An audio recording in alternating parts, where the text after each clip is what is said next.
Good afternoon. How are you? Fine, sir. Good afternoon, sir. On behalf of University of Kota Research Department, I welcome you, sir. Today we have with us Dr. Sunil Kumar Vimal, sir. Sir is Associate Professor, Department of Zoology, University of Kota, Kota, Rajasthan.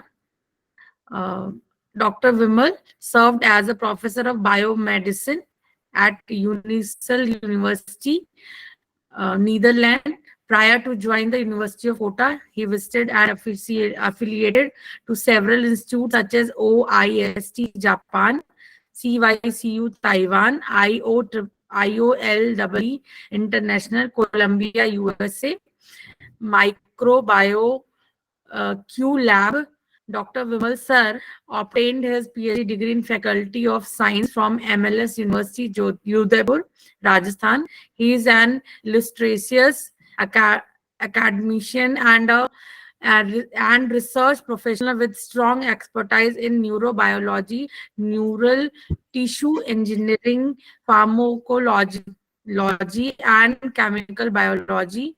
Played lead roles in multiple projects at prestigious institutes and trained many undergraduates, postgraduates, and PhD students at different levels. Early postdoctoral training was accomplished at Biological Science and Bioengineering Department, BSME, IIT Kanpur, and then served PIE, International Institute for Integrative Sleep Medicine, IIIS, University of Tsukuba, Japan. Further, Sir joined as a research scientist at the Southwest University, China, in the Department of Pharmaceutical Sciences. His recognized research work published in the reputed Q1 journals, which provided a layer of understanding in exploring the paramount strategies for the treatment of Alzheimer and amyotrophic lateral sclerosis, wherein biomaterial, nanotechnology, and pharmacological approaches were followed to guide, restore, and generate neurons and their function through modulating the biological, biochemical, and physical events. This is all about sir. And sir, the language mode of communication will be Hindi and English both. I welcome you, sir. Please start the session. Thank you, sir. Thank you very much, Divyaji, for your such nice words.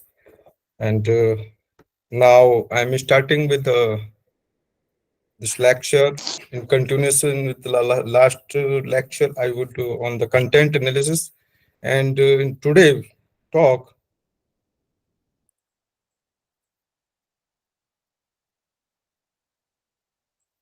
we will discuss more about the SPSS and other software used in the biostatistical analysis for research purpose.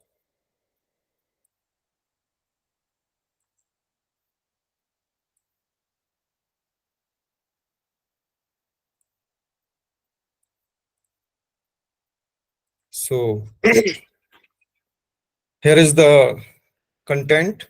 Today I am delivering on the use of SPSS and other software packages. This contains some uh, some of the our PhD coursework part.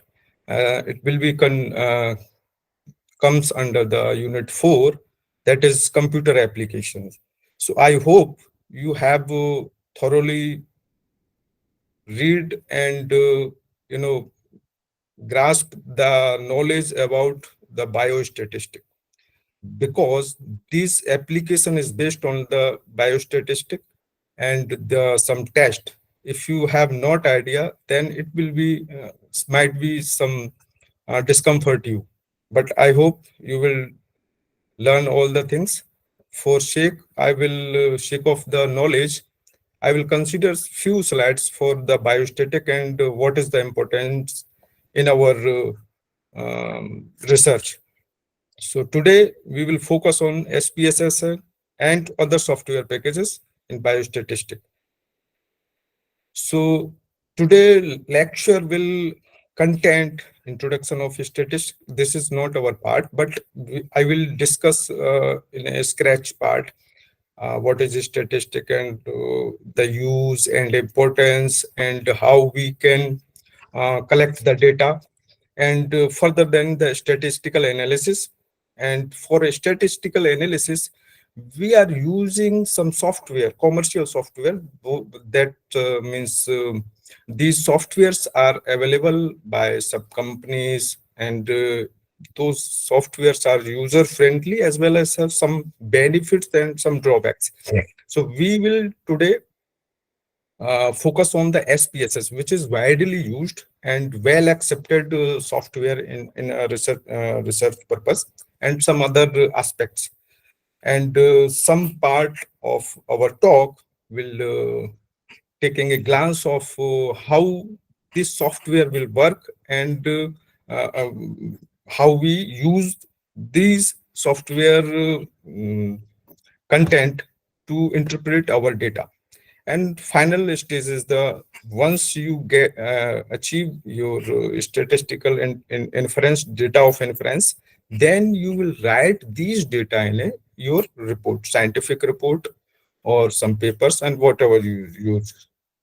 And next one is the practical examples. So I will show how to open the SPSS software, how to choose a table, how to make a graph, and what kind of statistical test will be used for your parametric and non-parametric data.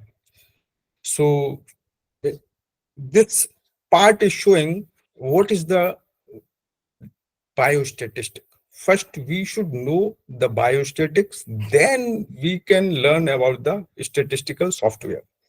So statistic is the science of collecting the data, organizing and presenting, further than analyzing and interpreting. Once you process these the process, then you finally interpret the data to assist in making a more effective decision. Means decision, the result or conclusion. So stages of statistic contain, first you collect the data as you shown in this slide. Next, you have to organize the data like in a tabular form or in a graphical form. Then present. Present means if you can use the tables, graph, bar graphs, pie chart, and different type of presentation. And analyze. Analyze is the next level of interpretation, where you can use the test like t-test, chi-square test, ANOVA test to check your hypothesis. The hypothesis is acceptable or not acceptable. Means if you want to show your data that you want to say that my data is statistically significant, then in case you have to reject the null hypothesis. So this is the, hello, am I audible to you? Yes, sir. Yes, Yes, sir. sir. Okay, fine, fine, Yes, fine. sir. Yes, sir, audible. Okay okay fine fine. तो इसमें क्या होता है, data को interpret करने के लिए आपको डिफरेंट टेस्ट होते हैं। अब ये आपको नहीं पता होता है कि जब तक आपको नॉलेज नहीं है स्टेटिस्टिक का कि कौन सा टेस्ट किस में लगाया जाएगा। जैसे टी टेस्ट किसके लिए लगाया जाएगा, काई स्क्वायर टेस्ट किसके लिए लगाया जाएगा, एनोवा कहाँ यूज होगा, रिग्रेशन कहाँ यूज होगा। तो ये सारी चीजें हैं, क्या है कि एक प्रोग्राम के थ्रू एडॉप्ट की हुई है और ये प्रोग्राम्ड बनाए गए हैं डिफरेंट टाइप के। उस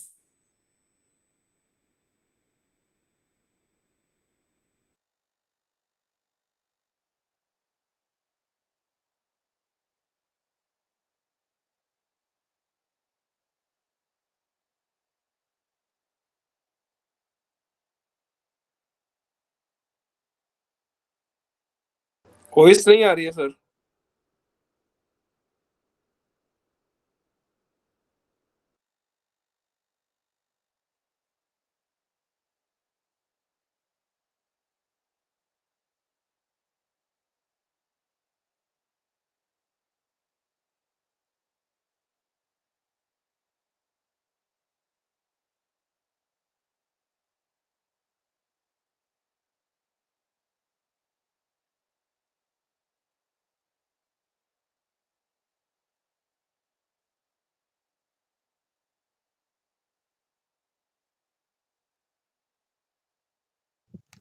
सर आपकी आवाज नहीं आ रही है।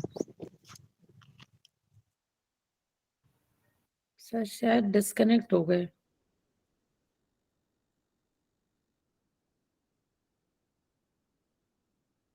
Is this class on?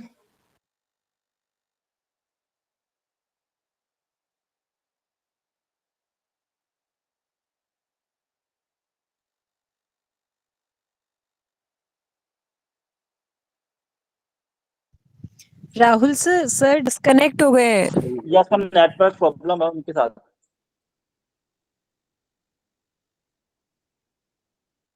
Okay sir.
Sir आप म्यूट हो।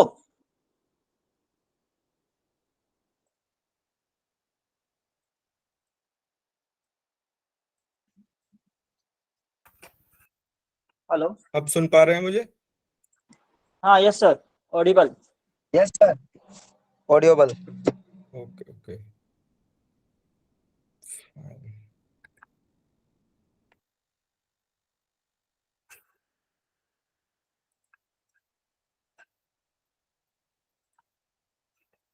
अब स्लाइड दिख रहा है आपको स्क्रीन पे, आपके पे? Yes, sir. Yes, sir. Okay. तो इस स्लाइड में जैसे हमने बात किया था बायोस्टैटिस्टिक क्या है, उसके स्टेप्स क्या हैं, उसमें स्टेप्स में हम फॉलो करते हैं कि डेटा को इंटरप्रेट करने के लिए या कंक्लूड करने के लिए कि किस टेस्ट का हमें कौन सा यूज करना है। और ये हम बाय हैंड भी कर सकते हैं और बाय सॉफ्टवेयर भी कर सकते हैं, क्योंकि डेटा काफी लेंदी होते हैं और लेंदी होने के साथ हमें कई बार नहीं पता होता है कि टेस्ट कौन सा यूज करना है, स्टैटिस्टिकल सिग्निफिकेंट है या नहीं है। तो उसके लिए हमें प्रोग्राम्स अवेलेबल हैं जो कि हमारी हेल्प करते हैं। इम्पोर्टेंस ऑफ स्टैटिस्टिक में हम बात करते हैं कि इसका इम्पोर्टेंस क्या है। तो वाइडली नोन है कि it's simplify the complex data, provide technique of comparison, इसके थ्रू हम कंपैरिजन कर सकते हैं डेटा के बीच में। हेल्प इन फॉर्मुलेटिंग पॉलिसीज, ये बहुत सारी जब डेटा आपके पास होता है तो उसके बेसिस पे आप कोई पॉलिसी मेकिंग कर सकते हैं। Help to test formulate theories, आप थ्योरी कोई हाइपोथेसिस, जैसे आपने कोई हाइपोथेसिस बनाया और वो हाइपोथेसिस को टेस्ट किया तो उसके बेसिस पे आप कोई थ्योरीज भी फॉर्मुलेट कर सकते हैं। Presents the facts in A defined form, इसमें क्या है कि जैसे आपने रिपोर्ट बनाया, रिपोर्ट में जनरली आपने टेक्स्ट में लिखा हुआ है, तो it will take a lot of time to read the text and interpret. आपको एक एक लाइन पढ़ना पड़ेगा उसमें कि हाँ ये लाइन में टेक्स्ट में क्या बता रहे हैं, इसके बारे में क्या बोला गया है।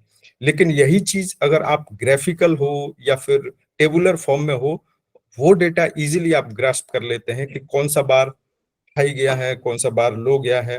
और जब बात हो कंपैरिजन की तो वो भी उसमें दिखता है कि उसमें डबल स्टार या सिंगल स्टार जो उसके सिग्निफिकेंस लेवल के बेसिस पे लगाए जाते हैं। स्टडी ऑफ रिलेशनशिप, इसमें रिलेशनशिप का भी होता है, जैसे कि एज के साथ में कोई एजिंग फैक्टर आप स्टडी कर रहे हैं तो एज जैसे जैसे एज बढ़ती है डिफरेंट ग्रुप्स में जाते हैं, कैटेगराइज करते हैं आप उस डेटा को, तो उसका ओवरऑल इम्पैक्ट क्या होता है बॉडी पे या आपकी फिजियोलॉजी पे। तो वो भी सारे बहुत सारे रिलेशन, ये मैं साइंस के पर्सपेक्टिव से बता रहा हूँ और इस चीज को हम एम्प्लॉय कर सकते हैं अदर पर्सपेक्टिव में। हेल्प इन फोरकास्टिंग, मतलब किसी डेटा के बेस पे, जैसे आपने सुना होगा कि इस जो मूडीज वगैरह हैं, जो जो ग्रोथ रेट वगैरह किसी कंट्री का, उसको एनालाइज करते हैं। मूडीज एक kind of private corporation which providing forecasting about the growth of any country. तो वो लोग बताते हैं कि आपका पास्ट का जो लेवल है या फिर आपके जो ग्रोथ रेट है वो क्या है, करंट में क्या चल रहा है। तो उन दोनों को एनालाइज करके वो प्रिडिक्ट करते हैं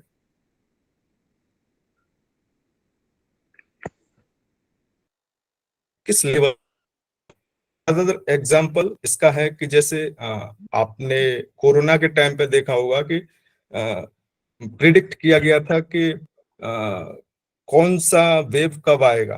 तो वो मैट लैब एक सॉफ्टवेयर होता है, उससे एनालाइज करके बताया था कि हाँ इसकी जो सेकंड वेव है ये इतने टाइम तक आएगी और इसका इम्पैक्ट इतना होगा।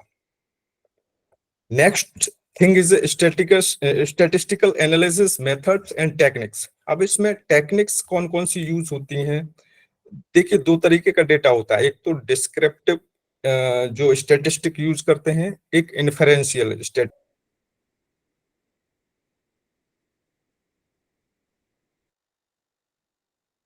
उसमें इनपुट करते हैं। तो those are kind of a qualitative things which can about the data. But inferentially आपको कंपेयर करना है कि भाई मेल और फीमेल में एज के साथ क्या चेंजेस आते हैं, या आप बोलें कि किसी ड्रग का इफेक्ट प्रोकैरियोट्स पे कितना रहा। अब प्रोकैरियोट्स में भी डिफरेंट टाइप के जो ऑर्गेनिज्म है उन पे आप देख सकते हैं। तो वो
Due to some network problem, sir, back will join in within 3 minutes.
Sir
की आवाज मुझे ही नहीं आ रही या बाकी सबको भी नहीं आ रही?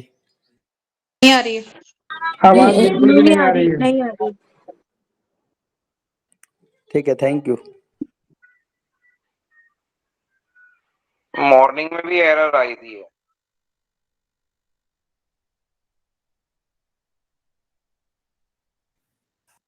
हेलो। तो सर आपकी आवाज नहीं आ रही थी। हाँ, अब आ रही है आवाज। जी यस सर। सर, जी अब सर। आवाज आ रही है। मेरा नेटवर्क तो इधर सही स्पीड शो कर रहा है।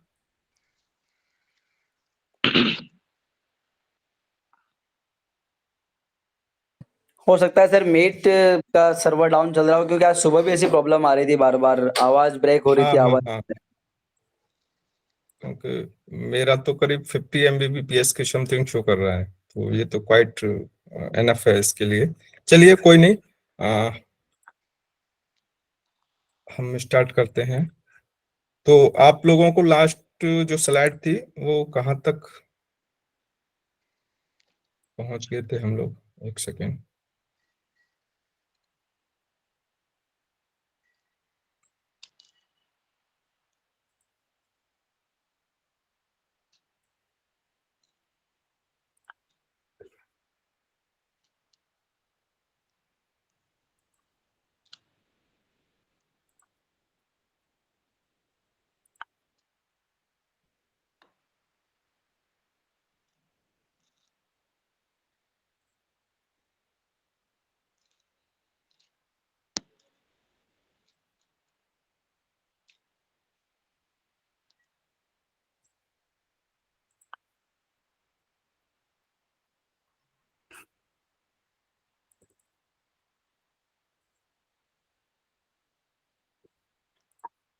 सर आवाज नहीं आ रही है।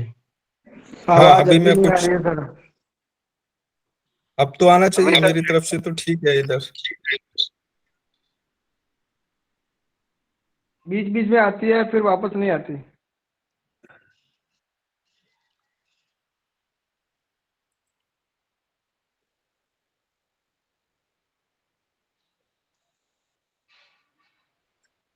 ओके।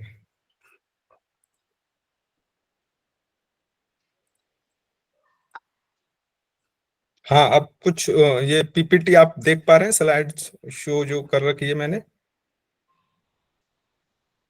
हाँ सर। हाँ सर, दिख रही है सर। दिख रहा है? चलिए, ओके, थैंक यू। तो ये बायोस्टैटिस्टिक के जो कंपोनेंट्स हैं, हमने उस पर बात की थी कि होता क्या है, इम्पोर्टेंस क्या है। इनिशियल जो कुछ स्लाइड थी शुरुआती, उसके बाद में हमने एनालिसिस के टेक्निक में इसमें दो तरीके के यूज होते हैं। एक तो डिस्क्रिप्टिव स्टैटिस्टिक यूज होता है, एक इन्फेरेंशियल होता है। इन्फेरेंशियल मींस आप you are concluding your data, and descriptive में आपको अपना जो भी ग्राफ्स वगैरह हैं या फिर कोई भी चीज है, आप उसको क्या कहते हैं, उसमें वो शो करते हैं।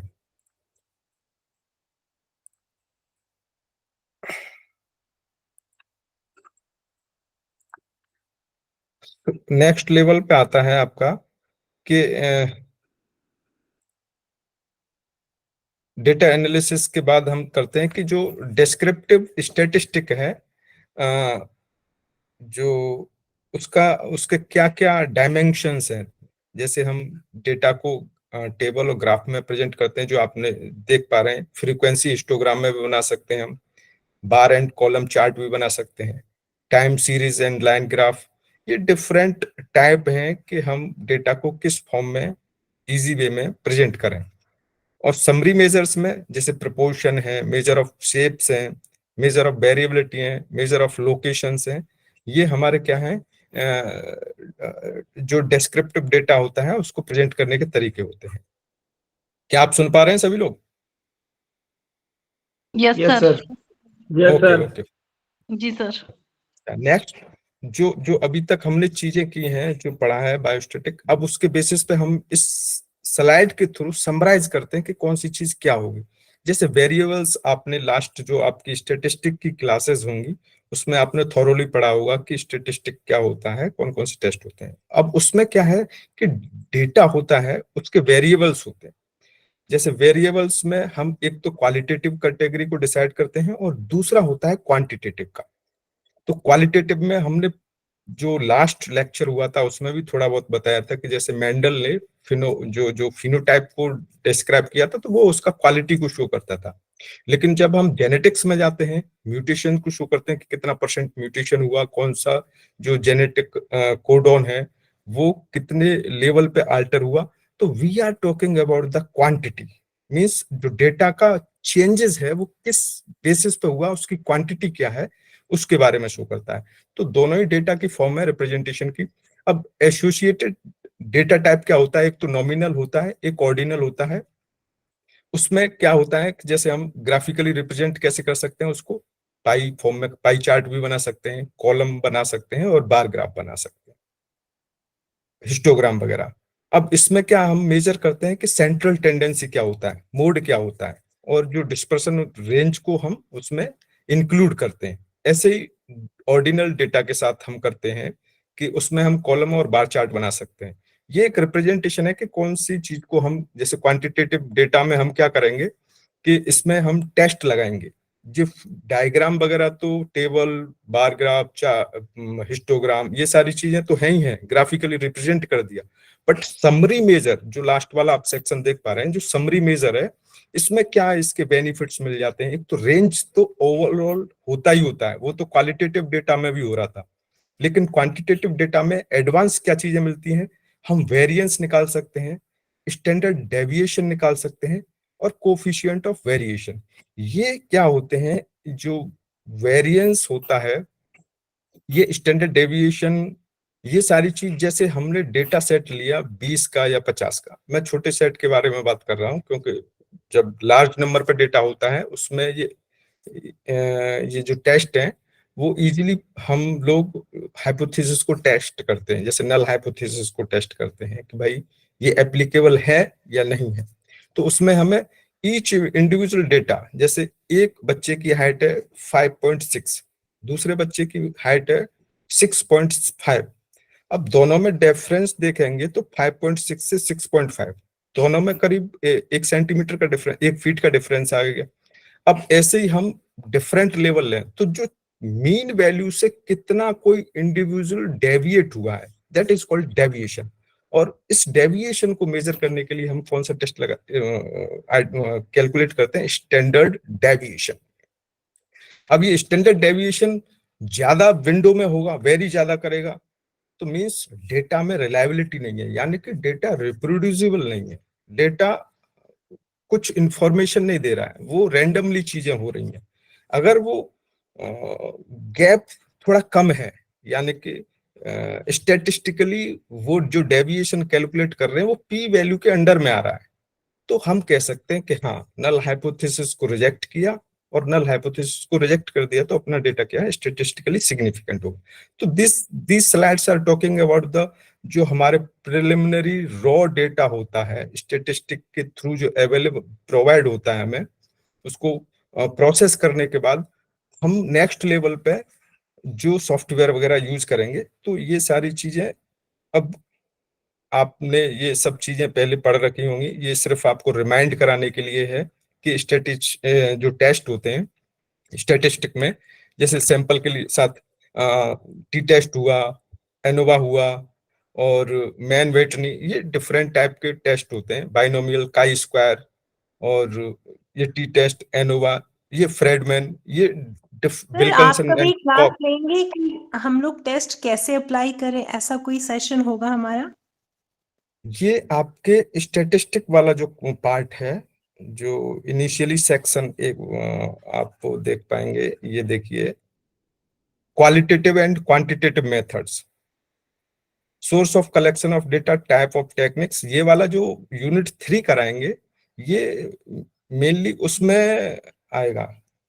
मैं जो अभी ये वाला जो यूनिट 4 है, इसमें कंप्यूटर एप्लीकेशन, यानी कि जो हमारे पास डेटा मिला है, स्टेटिस्टिक अप्लाई करना है, फर्स्ट हमें उसका नॉलेज होना चाहिए। उसके बाद जो मार्केट में वाइडली सॉफ्टवेयर यूज किए जाते हैं, उसमें से एक है SPSS।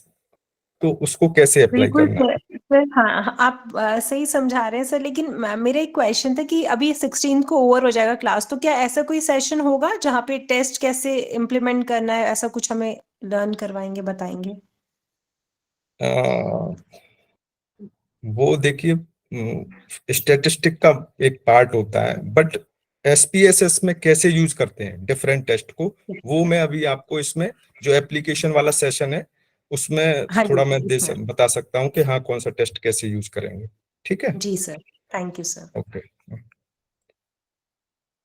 अच्छा, फिर ये डेटा, ये टेस्ट हैं, स्टैटिस्टिकल टेस्ट हैं जो हमने लगाए। टी टेस्ट मेनली यूज होता है, कंपैरिजन के लिए होता है। अब इसमें क्या है, टी टेस्ट को भी मॉडिफाइड किया गया है, जैसे वन टेल्ड हुआ, टू टेल्ड हुआ, पेयर्ड हुआ, नॉन पेयर्ड हुआ, ये कैसे डिसाइड करते हैं? तो ये आपकी स्टैटिस्टिक वाली जो एलिमेंट्री क्लास होगा ना, उसमें शायद आपको बताया गया होगा, नहीं है तो फिर भी मैं इसमें इंक्लूड करूंगा कि हाँ कैसे क्या करना है। ये तो जो प्लीज आप इंक्लूड कीजिएगा, क्योंकि मेरे पास भी कंपैरेटिव डेटा है क्वालिटेटिव का ना, तो थोड़ा सा हेल्प मिल जाएगा हमें। ओके ओके, तो ये देखिए, जैसे सैंपल्स हैं, टी टेस्ट हमने ओवरऑल लगा दिया टी टेस्ट। अब विल्कॉक्स जो होता है, मैन वाइटनी होता है, ये थोड़ा रिफाइन है। ओवरऑल प्रोसीजर वही है, जैसे वर्जन अपडेट होते हैं, जैसे व्हाट्सएप का पहले कोई वर्जन था, फिर दूसरा वर्जन आया, तो उसमें जो कुछ थोड़ी बहुत टेक्निकल क्लिंचेस होती हैं, उनको रेक्टिफाई किया जाता है। तो विल्कन्स एंड वाइटनी, ये इन्होंने थोड़ा, मैन वाइटनी ने, इन्होंने इन टेस्ट को थोड़ा और मॉडिफाइड किया था। ठीक है, तो जब आप एक्सेल सॉरी फॉर द वगैरह, इंटरप्शन, आपका प्रेजेंटेशन स्टैटिस्टिकल एनालिसिस मेथड्स पे ही स्टक है, टेबल ग्राफ्स वाले में। ओके,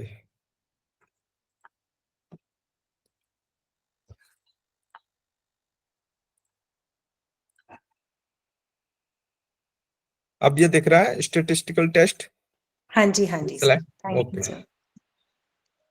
ठीक है, तो ये डिफरेंट हो गए ये। अब जैसे एनोवा है, टी टेस्ट है ये, और काई स्क्वायर टेस्ट है, तो ये वाइडली यूज होते हैं। आपको ये आइडिया, आइडिया क्या मतलब आप पढ़ेंगे, और इसमें हम कवर करेंगे कि क्या क्या चीजों को कब किस टेस्ट को लगाना है। ठीक है, जैसे मैंने बताया, डेविएशन को मेजर करने के लिए, तो डेविएशन किससे, मीन वैल्यू को डेविएट करता है। जो mean value, mean median mode, हमने इनिशियली जो सबसे पहले डेटा को रेक्टिफाइड करते हैं, वो मीन मीडियन मोड में करते हैं। फिर मीन मीडियन मोड से हम डेटा को और जो क्या कहते हैं डेप्थ में ले जाने के लिए, फिर उनके बीच में डेविएशन देखते हैं ओवरऑल पॉपुलेशन में। अब डेविएशन इंडिविजुअल सैंपल पॉपुलेशन के कंपैरिजन में कितना डेविएट हुआ है, तो उन सब वो टेस्ट लगाने के लिए हम स्टैंडर्ड डेविएशन पहले फाइंड आउट करेंगे, फिर टी टेस्ट लगाएंगे। ऐसे काई स्क्वायर में क्या होता है कि या एनोवा होता है, तो हम जो ऑब्जर्व्ड वैल्यू है और उनसे एक्सपेक्टेड वैल्यू, उनको आइडेंटिफाई करते हैं या प्रिडिक्ट करते हैं।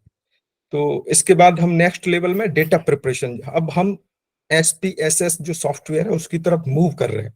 जैसे हमने डेटा कलेक्शन कर लिया, इनिशियल स्लाइड में हमने बता दिया कि डेटा कैसे फॉर्म में रिप्रेजेंट, मतलब स्टेप्स क्या है उसको कलेक्ट करने के। नेक्स्ट लेवल पे enter the data into computer. अब कंप्यूटर में आपने टेबल बना लिया, एक्सेल में फॉर्म में है वो, ठीक है, जनरली एक्सेल में आपने उसको पुट कर लिया डिफरेंट वेरिएबल्स के साथ। वेरिएबल्स मींस जिनसे आप कंपेयर करना चाहते हो। Check for the data accuracy. अब डेटा की उसको आप क्या करेंगे, थोड़ा एडवांस लेवल में उसको रिजॉल्व करेंगे। रिजॉल्व इन द सेंस कि मीन, मीडियन, मोड वगैरह आपने कैलकुलेट कर लिया, उसके बेसिस पे आप ओवरऑल हिस्टोग्राम बना लिया या पाई चार्ट बना लिया या बार ग्राफ, कुछ भी बन सकता है क्वालिटेटिव। अब उसके अंदर जैसे 2 बार ग्राफ है, 2 बार्स हैं, जैसे एक बिफोर 90 टू 9 मान लीजिए कि 2010 का डेटा है कोई, और एक 2020 का डेटा है। 2 सेट के बीच में हम कंपैरिजन कर रहे हैं, 2010 एंड 2020। तो 2 ग्राफ बने हुए हैं। अब उसमें मान लीजिए वैल्यू आई दोनों में, एक में आया 2010 में 50 और 2020 में आया वही चीज 56। अब ये 2 वैल्यूज तो हो गई हमारे पास। अब जो पॉपुलेटेड डेटा है, इंडिविजुअल डेटा के साथ कितना उसमें वेरिएशन आया है, तो वो हम किससे शो करते हैं, उसके ऊपर प्लस माइनस के जो रेंज डिसाइड करते हैं, उनको हम बोलते हैं एरर बार। आप सुन पा रहे हैं मुझे? Yes sir. Yes Okay. Sir. हाँ, यस सर, तो सुन पा रहे हैं। हाँ, एरर बार अगर प्लस में है, माइनस में है, वो जितना वाइड होगा, अब वाइड होके वो दूसरे वाले की रेंज में पहुंच गया, तो वो उसमें कोई डिफरेंस नहीं होगा, यानी कि वो एक दूसरे को ओवरलैप नहीं करने चाहिए। अगर आप शो करना चाहते हो कि आपका जो डेटा है कंपैरेटिवली या तो बढ़िया है या फिर स्टैटिस्टिकली सिग्निफिकेंट है, जहां हमने वर्ड यूज कर लिया significant, means you have applied the statistic test. फिर होता है नेक्स्ट लेवल पर डेवलप ए डेटाबेस स्ट्रक्चर। तो ये सारी जो ये रॉ फॉर्म ऑफ डेटा हो गया। अब इसको हम डेटा को किसमें यूज करते हैं, सॉफ्टवेयर। जो सॉफ्टवेयर मार्केट में अवेलेबल है, और वो बनाए हुए इसलिए हैं क्योंकि हमने पहले उसके बारे में स्टडी किया है, फिर उन चीज को सिंटैक्स में या कमांड के थ्रू उनको प्रोग्राम्ड किया है, तो वो इजीली उनमें वैल्यूज को पुट किया जाता है। पुट करने के बाद वो अपने आप डेटा को एनालाइज करके दे देते हैं, सिग्निफिकेंट, नॉन सिग्निफिकेंट, की वैल्यू, जो सब चीजें वो आपको with in A click available हो जाती हैं। बट फिर भी आपको उसमें थोड़ा माइंड, कहते हैं ना कि एक एनालिटिकल चीज है, किसी चीज को एनालाइज करना, उसको निकालना, क्योंकि किसी पिक्चर को देखने के अलग अलग लोगों के अलग अलग तरीके होते हैं। कोई इसमें कलर ही देखता है, कोई इसमें टेक्स्ट देख रहा है, कोई उसमें कंपैरिजन देख रहा है। तो ये डिपेंड, इंटरप्रिटेशन कैसे होता है वो आपके ओवरऑल किस पे डिपेंड करता है कि आपने रिव्यू कैसा किया है, यानी कि आपने अपने सब्जेक्ट या टॉपिक से रिलेटेड, अपनी हाइपोथेसिस से रिलेटेड प्रीवियस लिटरेचर को कितना रीड किया। अगर वो लिटरेचर आपके माइंड में होगा तो then this will provide a ground for your current research. वहां से आपको लगता है कि नहीं, ये डेटा इतना नेगेटिव नहीं है, इससे पहले किसी ने रिपोर्ट ही नहीं किया है, मेरा डेटा तो नेगेटिव जा रहा है। मींस या तो आपका एप्लीकेशन गलत है, या आपके एक्सपेरिमेंट गलत है, या हो सकता है कि जो पहले वाले लोग हैं उन्होंने उस चीज को उतने लेवल पे क्या नहीं किया हो, हाईलाइट नहीं किया हो या फोकस नहीं किया हो। लेकिन किसी चीज को डिसअप्रूव करने के लिए आपको मैनी टाइम्स, यानी कि एक बार के डेटा पे आप बिलीव नहीं कर सकते, कम से कम 3 बार उस डेटा को रिपीट करते हैं। अगर वो डेटा उस रेंज में आपका फिर भी आ रहा है, देन यू कैन क्लेम कि हाँ, जो पहले वाले इंडिविजुअल ने काम किया है वो डेटा इतना ऑथेंटिकेट नहीं है, और जो मेरा डेटा है वो ऑथेंटिकेट है। ठीक है। अब नेक्स्ट लेवल पे जो हमने चीजें हैं उसी को मैंने इस स्लाइड में थोड़ा और समराइज कर दिया कि डेटा को एक्सेल में हमने इंपोर्ट कर लिया। फिर नेक्स्ट लेवल में इंपोर्ट डेटा टू एसपीएसएस और मिनी टैब। ये सॉफ्टवेयर है, जैसे एसपीएसएस है उसी टाइप से मिनी टैब है। फिर उसको डेटा को क्या करते हैं, डिस्क्रिप्टिव स्टैटिस्टिक लगाते हैं, जो H0 = H1, this is the hypothesis testing need. ये हाइपोथेसिस होते हैं, जैसे नल हाइपोथेसिस है, ऐसे हाइपोथेसिस को test. And final stage, write your report. ये एक कॉन्सिक्वेंसेस है ओवरऑल हमारे इस लेक्चर का। अब हम बात करेंगे एसपीएसएस और रिलेटेड सॉफ्टवेयर जो वाइडली यूज होते हैं हमारे बायोस्टैटिस्टिक पर्पस से। तो देखिए ये स्लाइड्स, आप लोग देख पा रहे हैं स्लाइड को? Yes, sir. Okay. So these are Yes, the sir. common statistical software जो मार्केट में अच्छे खासे ब्रांड से अवेलेबल हैं, नहीं जैसे सैम सॉफ्टवेयर्स नहीं शो हो रहे, वो तो इंडिपेंडेंट सैंपल्स और ये सब हो रहा है सर, स्टैटिस्टिकल टेस्ट वाला स्लाइड है। ओके ओके यस सर, अभी हो गया सर। हो हाँ। गया सर। ये देखिए कुछ कॉमन सॉफ्टवेयर हैं जो आपके रिसर्च पर्पस से, जैसे मैंने भी यूज किए हैं, तो मैं उन्हीं ऑथेंटिकेट चीज को आपको लिए प्रेजेंट कर रहा हूँ कि ये मार्केट में अवेलेबल हैं, आप इनको डाउनलोड भी कर सकते हैं, बट ये क्या कहते हैं पेड हैं। कुछ कुछ सॉफ्टवेयर ऐसे हैं जो आपको 1-2 महीने के लिए फ्री मिलते हैं, तो वो भी मैं बताऊंगा कि आपको पैसा भी नहीं खर्च कर रहे तो उसको कैसे हमें उसका बेनिफिट लेना है कि 1 महीने 2 महीने फ्री होता है, तो उसको किस तरीके से आप मैनेज करेंगे। तो ये जैसे पहला सॉफ्टवेयर है SPSS, जिस पे हम बात करेंगे, आज फोकस करेंगे मेनली। दूसरा है SAS, स्टेटिस्टिकल है, ये ब्रांड नेम है। इकोनोमेट्रिक व्यूज, ईव्यूज के नाम से आता है। मिनी टैब है, काफी फेमस है। स्टेटा है। R and MATLAB widely use होता है प्रोग्रामिंग के लिए, ठीक है। MS एक्सेल जो प्रिलिमिनरी आपके क्या कहते हैं विंडो के साथ आता है। अगर आप ने अच्छे तरीके से स्टेटिस्टिक को पढ़ा है तो आप उसमें प्रोग्राम खुद अपने आप भी लिख सकते हैं एक्सेल में। तो टी टेस्ट, 1 वे, 2 वे, एनोवा वगैरह ये सारे टेस्ट आप इजीली लगा सकते हैं, लेकिन हाइपोथेसिस टेस्टिंग नहीं कर पाएंगे आप उसमें। उसके लिए आपको स्पेसिफिकली जो सॉफ्टवेयर है SPSS हुआ या फिर मिनी टैब हुआ, इनका हेल्प लेना पड़ेगा। और graph pad, prism and origin lab, ये 2 सॉफ्टवेयर अलग से मैंने जो हाईलाइट कर रखे हैं। ये सॉफ्टवेयर कुछ महीने के एक्सेस के लिए, यानी कि 1-2 महीने के लिए फ्री मिलते हैं, मतलब ट्रायल बेसिस पे, बाकी आपको पेड करना होता है। और ये साइंटिफिक रिसर्च, यानी कि जिस टाइप की आप सारे लोग साइंस से रिलेटेड हैं, तो इसमें graphical, prism and origin lab, okay, origin lab ये सॉफ्टवेयर का नाम है। आप इसको लिख भी सकते हैं कहीं और बाद में इसको एक्सप्लोर करें थोड़ा। तो इनके थ्रू कैसे डेटा को एनालिसिस किया जाएगा, ठीक है। आप एक बार जरूर ध्यान रखें कि SPSS है, मिनी टैब है, मैटलैब है, ओरिजिन है, ग्राफ पैड है, ये क्या है, स्टैटिस्टिकल सॉफ्टवेयर है। और आज हम बात करेंगे मेनली SPSS पे, ठीक है। बाकी ओवरऑल जो अभी हम इसमें दिखा रहे हैं, जो क्वालिटीज होती हैं, वो सभी सॉफ्टवेयर की मोर और लेस सभी की सेम होते हैं। किसी में थोड़ा एक्यूरेसी ज्यादा होता है, किसी के फीचर ज्यादा होते हैं, किसी में ग्राफ के फॉर्म को अलग अलग तरीके से रिप्रेजेंट किया गया, किसी कलर कॉम्बिनेशन, ये सारी चीजें मतलब यूजर फ्रेंडली बनाई गई हैं। तो हम बात करेंगे आज SPSS पे, अब जो नेक्स्ट आने वाली स्लाइड में। तो जैसा कि इसका नाम है SPSS, statistical package for the social science. Initially जब इसको डेवलप किया गया था तो सोशल साइंस के लिए किया गया था। तो कुछ लोग इसको इस नाम से भी जानते हैं, SPSS के नाम से। बट ये 1968 में इसका बैकग्राउंड हिस्ट्री देखेंगे तो 1968 में फर्स्ट टाइम इसको इंट्रोड्यूस किया गया था। लेटर ऑन सोशल साइंस के अलावा इसके और सब्जेक्ट में भी काफी यूज होने लगा। तो फिर इसको IBM आप सब लोग जानते होंगे जो कंप्यूटर की मशीन बनाते हैं, IBM ने इसको टेक ओवर किया और 2015 में इसने एक कॉमर्शियल लेवल पे इसको लॉन्च किया। तो SPSS होता क्या है? तो SPSS is a comprehensive and flexible.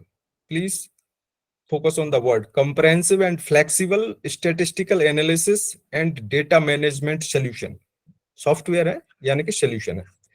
SPSS is a computer program used for survey authoring, यानी कि इसके यूजेस के बारे में बता रहा है। सर्वे में यूज कर सकते हैं, deployment, data mining, text analysis, statistical analysis and collaboration and deployment, ये इसके क्या है, यूजेस हैं।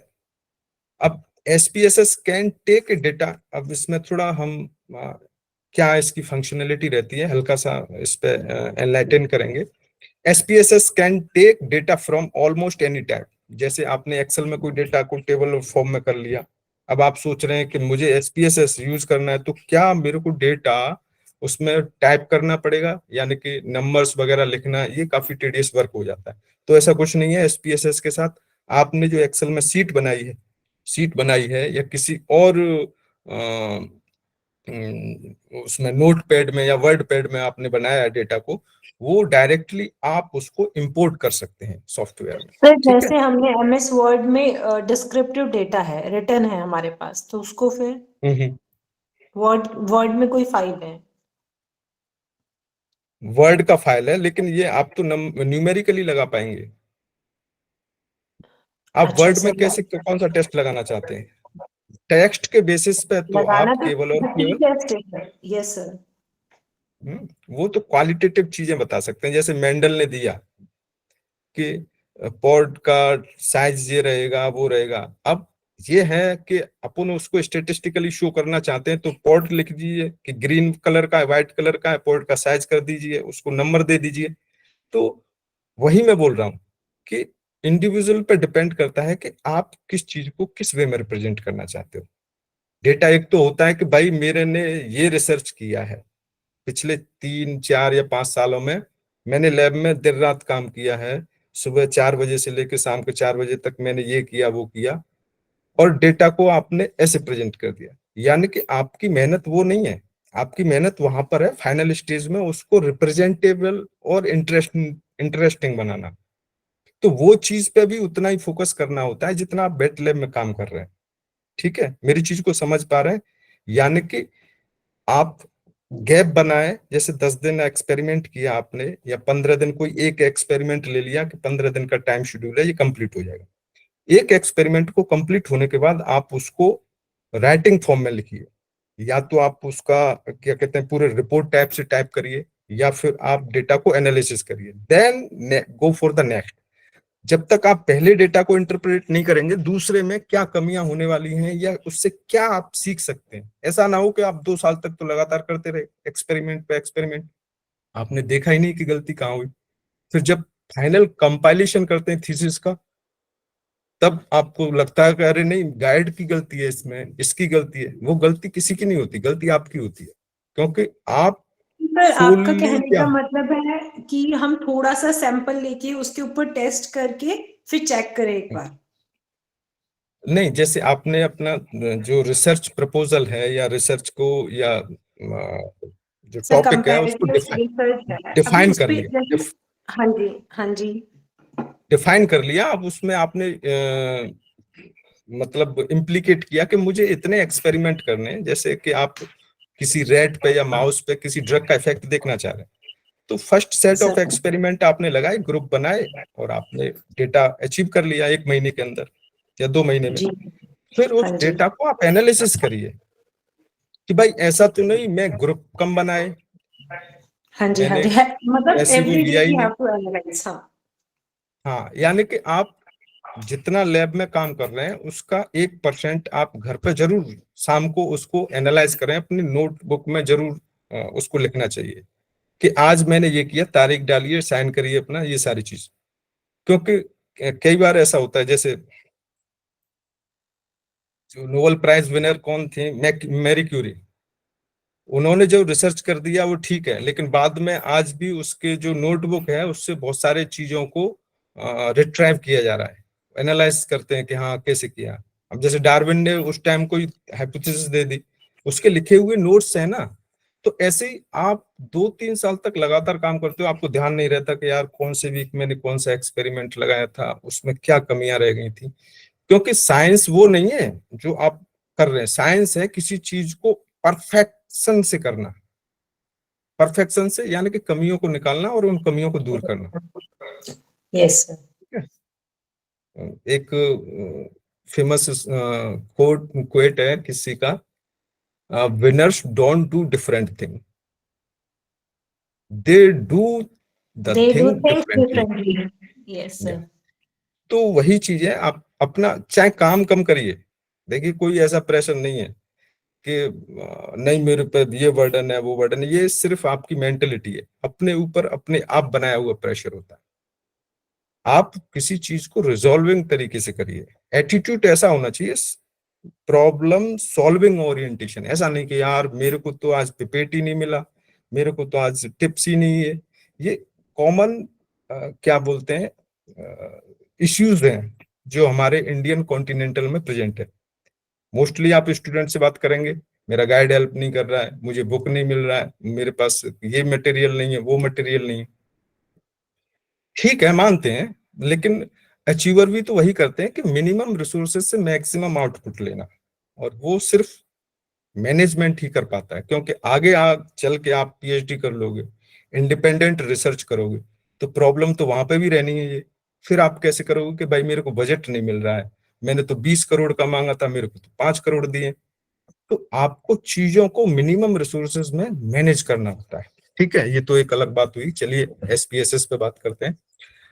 SPSS among the most widely used program, क्योंकि ये काफी पुराना है, इसमें बहुत सारे मॉडिफिकेशन हो चुके हैं, इसके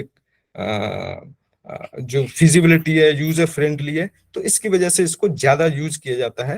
तो ये मोर क्या कहते हैं, जो साइंस फील्ड है या किसी भी फील्ड में वाइडली यूज होता है। इसके अलावा भी और बहुत सारे सॉफ्टवेयर हैं, जिसमें से मैंने एक दो बताए थे। अगर आप साइंस बैकग्राउंड से हैं, ओरिजिन और ग्राफपैड, मैटलैब भी यूज कर सकते हैं। बैकग्राउंड इसके बारे में जैसे मैंने बताया था, it is developed by the Norman H Nie and Hadlai Hull of IBM corporation in the year of 1968 में बनाया था। It is compatible with Windows, जो विंडोज होती हैं उसके साथ इजीली होता है। लिनक्स एक अनदर फॉर्म ऑफ विंडो का ही है, मतलब यूनिक्स होता है, मैक जो एप्पल वगैरह मैक ऑपरेटिंग सिस्टम यूज करते हैं। तो ये डिफरेंट ऑपरेटिंग सिस्टम के साथ भी यूजर फ्रेंडली है। ठीक है, SPSS is among the most widely used program for statistical analysis in social science. क्योंकि इनिशियली इसको सोशल साइंस में यूज किया गया था, तो मोर और लेस इसका जो इम्पैक्ट है वो सोशल साइंस पे ज्यादा देखने को मिलता है। अच्छा, इसका यूज क्या है तो हमने पहले भी डिस्कस कर चुके हैं, लेकिन एक बार और आपको रिमाइंड कराते हैं कि टेलीकम्युनिकेशन में, बैंकिंग में, फाइनेंस सेक्टर में, insurance, health care, manufacturing, retail, consumer package goods, higher education, government and market research. आप इससे अंदाजा लगा सकते हैं कि इसकी जो अप्रोच है, इसकी जो प्रॉब्लम सॉल्विंग डायमेंशन है वो कितनी ज्यादा है। हर क्षेत्र में इसका यूज हो रहा है। ठीक है, आज के सिनेरियो में देखा जाए तो इन सॉफ्टवेयर्स का, जैसे डेमोग्राफिक हुआ, पॉलिटिकली पोलिंग वगैरह हुआ, इकोनॉमिक प्रेडिक्शंस हुआ, ये सारे चीजें इसके अंदर कवर होती हैं। सर आपने जैसे हेल्थ भी इंक्लूड किया, तो क्या मैं स्पोर्ट्स साइकोलॉजी से, लाइक मेरा रिसर्च का एरिया वो है, तो मेरा लाइक प्रोसेस ऐसा होगा सर कि मुझे उनका जो प्लेयर्स हैं उनका मेंटल लेवल जो है उसके ऊपर थोड़ा सा वर्क करके, मींस उनके बिहेवियर को एनहेंस करके उनका स्किल मुझे स्किल परफॉर्मेंस चाहिए होगा। तो उसके लिए भी सर क्या मैं SPSS जैसे उसका डेविएशन निकाल दिया फिर टी टेस्ट लगाएंगे तो आगे इसका यूज कर सकते हैं? बिल्कुल, देखिए जो एक्सेल के अंदर आप एक्सेल को जैसे ओपन करेंगे उसमें सारे आप लोगों को, आपने हेल्थ इंक्लूड किया इसलिए सर मैंने सोचा नहीं सारे, साइकोलॉजी का है पार्ट। ये देखिए ये सारे जितने भी सेक्टर हैं इन सभी में यूज होता है। ये सर इम्पोर्टेंट आपका सेक्टर स्लाइड है ना, मूव नहीं कर रहा है सर, कॉमन स्टैटिस्टिकल सॉफ्टवेयर के आगे। हाँ सर, ओके,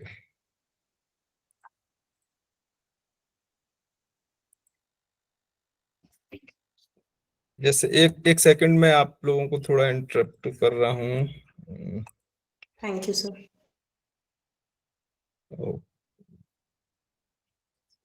ये देखिए एक्सेल का मैं कोई शीट खोल रहा हूँ, ये आप लोग देख पा रहे होंगे शायद, मेरी विंडो तो शेयर है ना,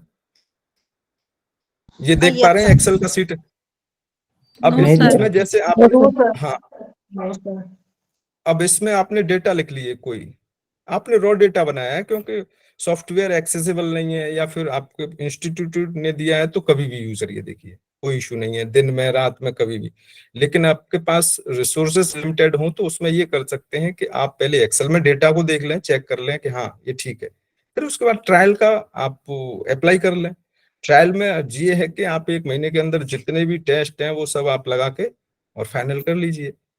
तो वो तो एक उसमें यूज करने का एक तरीका हो गया। अब ये देखिए यहाँ पे सम है, एवरेज है, काउंट नंबर्स है, मैक्सिमम, मिनिमम, मोर सर ये फंक्शन। एक्सेल में शो नहीं हो रहा है। सर आपका शो नहीं हो रहा, एक्सेल वाला स्लाइड शो नहीं हो रहा।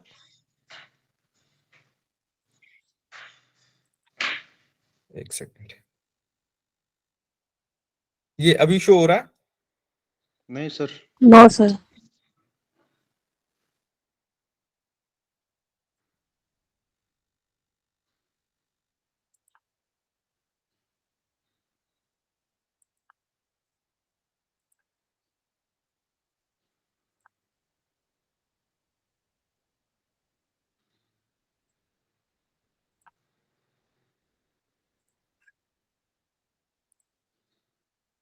और ये वाला शो हो रहा है?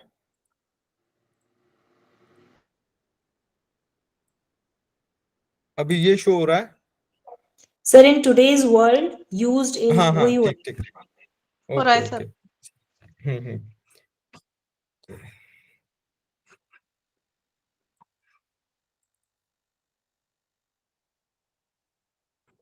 अब ये एक्सेल वाला हो रहा है?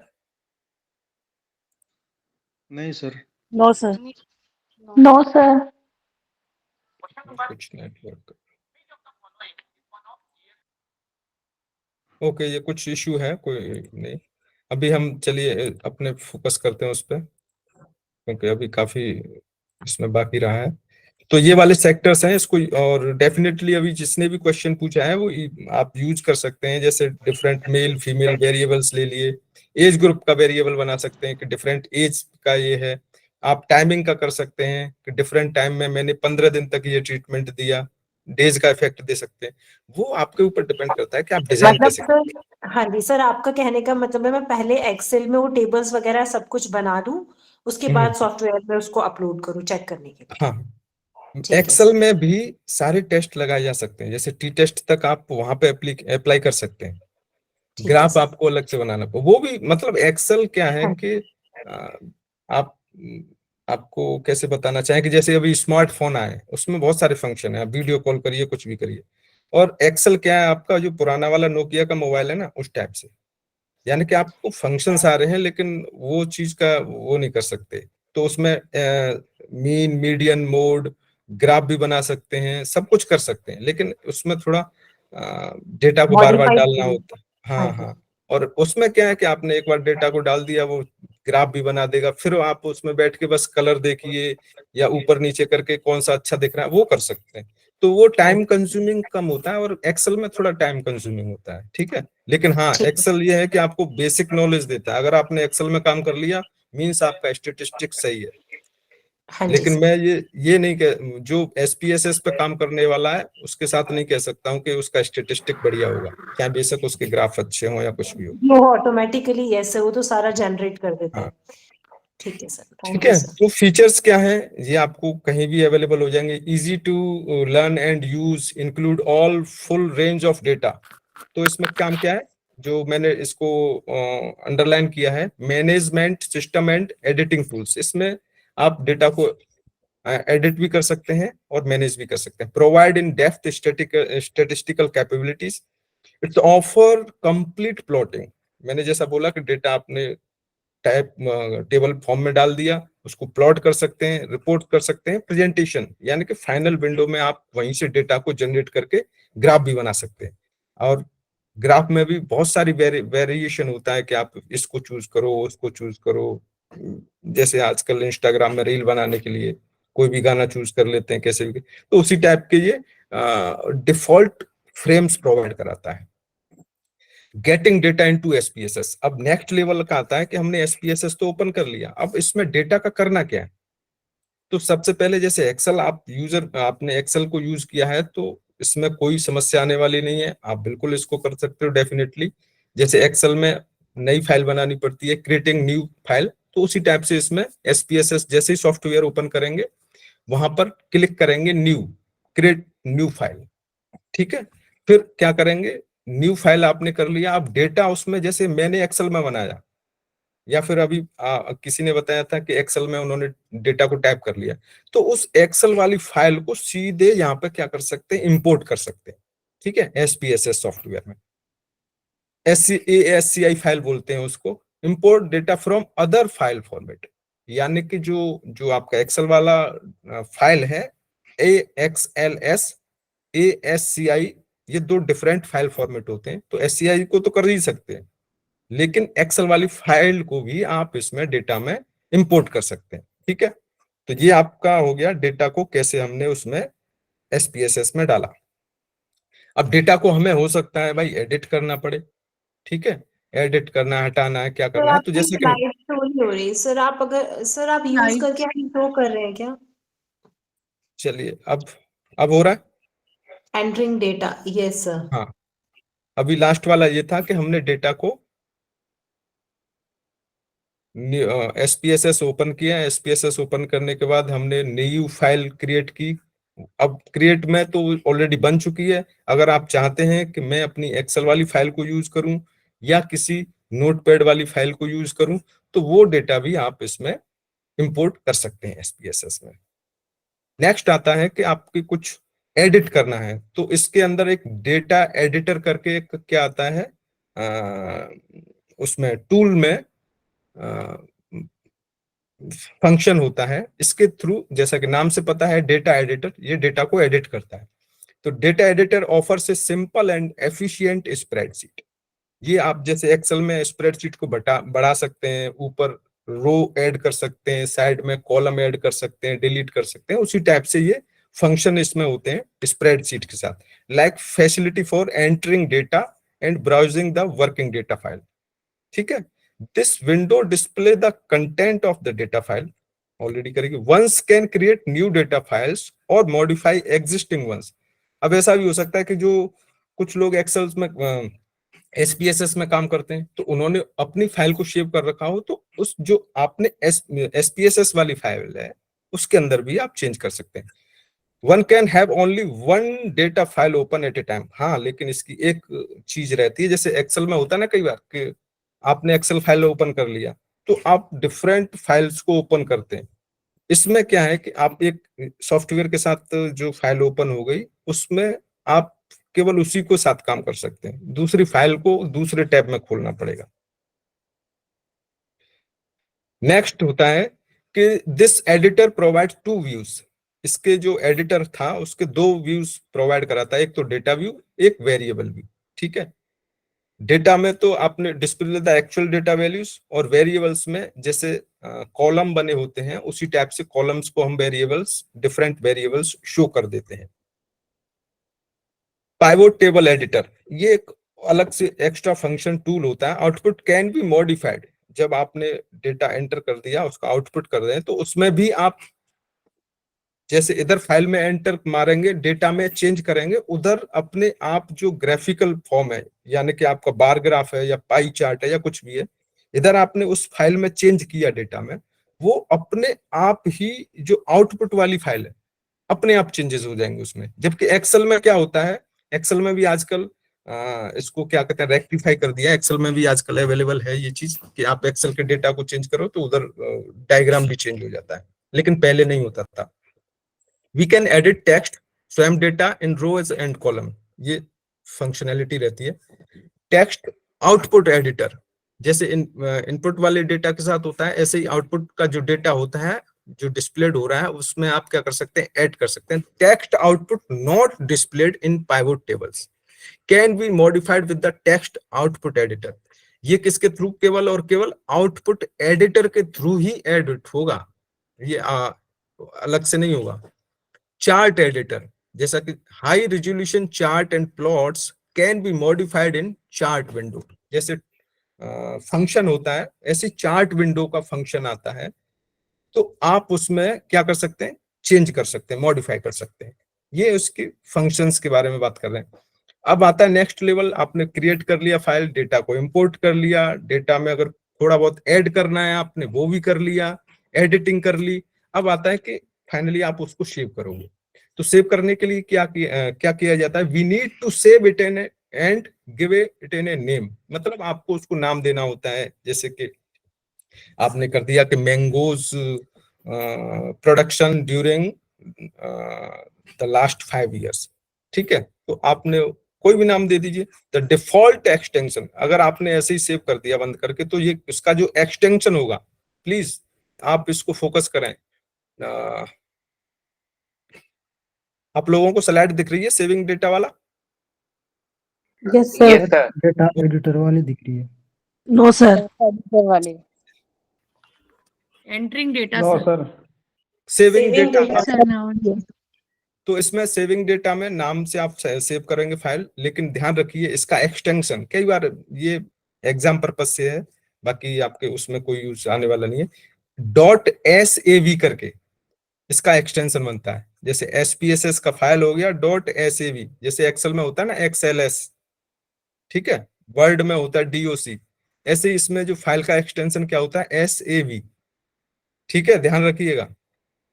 Also we can enable the retrieving already saved file, जो saved फाइल है उसको भी हम रिट्राइव कर सकते हैं। मोर और लेस वही सारे फंक्शन है जो एक्सेल वाले चल रहे हैं, जब तक मैं ना बताऊं कि क्या करना है। हाउ मेनी टैब्स कई बार पूछ लेते हैं आपके, ये मेथोडोलॉजी पर्पज से, बाकी प्रैक्टिकल का नहीं है ये थ्योरेटिकली कोई क्वेश्चन है कि इसमें कितने टाइप की फाइल बनती है। तो इसमें 3 तरीके की फाइल बनती है। एक तो SAV जो हमने फाइल सेव की थी, डेटा फाइल है। एक होता है सिंटैक्स फाइल और एक होता है आउटपुट फाइल। तो सिंटैक्स फाइल का एक्सटेंशन क्या होता है, .SPS स्मॉल में, ठीक है। आउटपुट फाइल का क्या होता है, जो इसका जो सॉरी इसका एक्सटेंशन क्या होता है, .SPV। अच्छा, ये आप थोड़ा समझ नहीं पाए होंगे कि सिंटैक्स फाइल क्या होता है।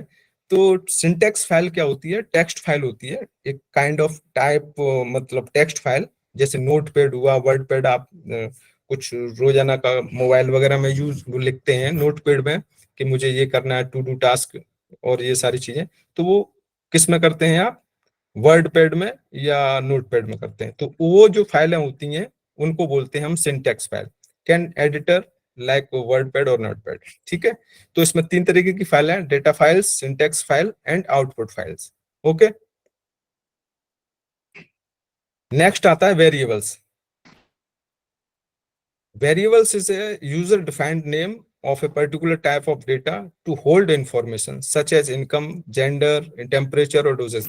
जैसा कि आप स्टेटिस्टिक में आपने पढ़ा हुआ कि वेरिएबल्स यानी कि किसी चीज के जिन पे आप अपना जो स्टडी है उसको कितने भागों में कैटेगराइज करते हैं। जैसे कि वेरिएबल्स ले लिया कि कोई ह्यूमन है, ह्यूमन की आईज के कलर है, तो ह्यूमन एक वेरिएबल हो गया। दूसरा आईज के कलर, जैसे किसी का रेड, ब्लैक है, ब्लू है, या फिर एल्बिनिज्म है, तो ये 3 तरीके के क्या हो गए, वेरिएबल्स हो गए, किसके, आईज के। तो ऐसे ही वेरिएबल्स को हम जो फाइल है, जो डेटा क्रिएट किया गया है, उसमें वेरिएबल्स के बेसिस पे डेटा को पुट करते हैं। अब वेरिएबल्स के टाइप कितने होते हैं, एक तो न्यूमेरिक होता है, एक कॉमा टाइप से, dot, scientific notation, date, custom currency, string, ये नाम ही पूछे जाते हैं, बाकी कुछ नहीं होता है कि वेरिएबल्स के टाइप क्या है। रूल्स ऑफ वेरिएबल्स नेम, अब इसके कुछ रूल्स हैं जो हमें ध्यान में रखने चाहिए कि name of must be given with a letter, letter के साथ देना। ऐसा नहीं कि आप नंबर के साथ करेंगे, नंबर के साथ करेंगे तो आप रिट्राइव नहीं कर पाएंगे कि 1 नंबर वाले को क्या था, 2 नंबर वाले का क्या था। अब फाइल आपके कंटिन्यूस बनी हुई है, 10 फाइल है, अब आपने नंबर दे रखा है, तो it's easy to recall the name. अगर नाम से हम किसी चीज को रिट्राइव कर सकते हैं तो वो इजी है। आपने उसको कोडिंग कर रखी है कि मेरे को तो भाई अपने बॉस को भी नहीं बताना है कि मैंने कौन सा एक्सपेरिमेंट कर किया, तो आप कोड कर दीजिए, ठीक है। नंबरिंग में उसमें क्या है कि आप खुद ही भूल जाएंगे कि 4 नंबर को मैंने क्या दिया था। Name must not and with the period, ठीक है। ये कुछ प्रिकॉशंस हैं जो हमें लेनी चाहिए। Names must be in no longer, इतना भी बड़ा नाम नहीं हो कि फाइल काफी लंबी हो जाए। नेम्स कैन नॉट ब्लैंक्स और स्पेशल कैरेक्टर, ऐसा भी ना हो कि आपने कोई नाम ही नहीं दिया। नेम मस्ट बी यूनिक, यानी कि आपके एक्सपेरिमेंट के अकॉर्डिंग जो आपने इफेक्ट देखा है, जैसे आपने रिफैम्पशन का इफेक्ट देखा है तो रिफैम्पशन लिखेंगे, ठीक है, ऐसा नहीं कि कुछ अलग ही लिख दिया। Name are not case sensitive, it doesn't matter if you call your variables client, client मतलब ये आप कुछ भी लिख सकते हो, ठीक है, ये अलग अलग तरीके के चीजें हैं। Basic steps in data analysis, आप इस स्लाइड को देख पा रहे हैं? हेलो सर वेरिएबल्स वाली नहीं स्लाइड। सर, ये वेरिएबल्स वेरिएबल्स वाली दिख रही है। हाँ सर दिख गई है, बेसिक स्टेप्स इन डाटा अब दिख एनालिसिस। रही है। Basic steps in data analysis. तो हाँ जो स्टेप्स एंड डेटा एनालिसिस में क्या करते हैं, हमने पहले की जो स्लाइड है इंट्रोडक्शन वाली, मैंने उसमें ऑलरेडी इन सब चीजों पे बात कर ली है। तो get your data to into SPS, we can open a previously saved SPSS data file, read a spreadsheet data sheet और फॉर टेक्स्ट डेटा फाइल और enter directly in the data editor. ये लिखा हुआ चीज है। सेलेक्ट ए procedure, कि आप procedure कौन सा फॉलो करना चाहते हो स्टैटिस्टिक में, टू क्रिएट ए चार्ट। अब ये नेक्स्ट स्लाइड आप देख पा रहे हैं, select the variables for the analysis. No sir. No हाँ, सर। इस तरह से हैंग होता है। Yes sir. नो हाँ, सर। नेक्स्ट है हाँ sir. select the variables for the analysis. Variables in the data file are displayed in a dialog box for the procedure. Run the procedure. ये steps हैं, आप बार बार इसको करेंगे जैसे एक्सेल को करते हैं, तो जितनी बार आप प्रैक्टिस करेंगे आप उतने ही यूजर फ्रेंडली होते जाएंगे। आप सोचें कि भाई मैं एसपीएसएस को कुछ घंटे में सीख जाऊं, तो आपको प्रायर नॉलेज, आपको एक्सेल आपने यूज किया है, आपको पता है बेसिकली, तो आप इजीली समझ सकते हैं। अगर आपने पहले एक्सेल को नहीं यूज किया है तो ये थोड़ा टफ पड़ेगा, बार बार पढ़ने की जरूरत पड़ेगी।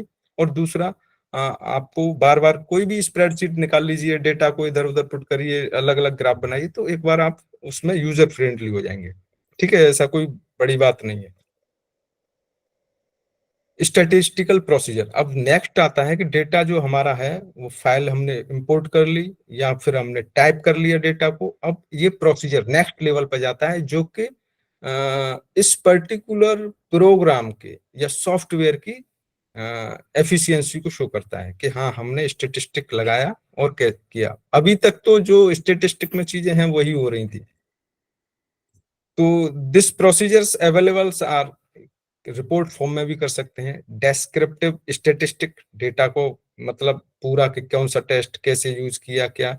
कस्टम टेबल्स, ऑलरेडी कस्टम्स मतलब आप 4 मेरे को कॉलम चाहिए, 8 रो चाहिए, यानी कि कस्टमाइज कर सकते हो उसको। रो और कॉलम का साइज इंक्रीज और डिक्रीज कर सकते हैं। कंपेयर मीन्स, जो मीन आता है इंडिविजुअल ग्रुप का, उसको आप दूसरे ग्रुप के साथ कंपैरिजन कर सकते हैं। जनरल लीनियर मॉडल, ये एक मॉडल होता है कि जैसे आपने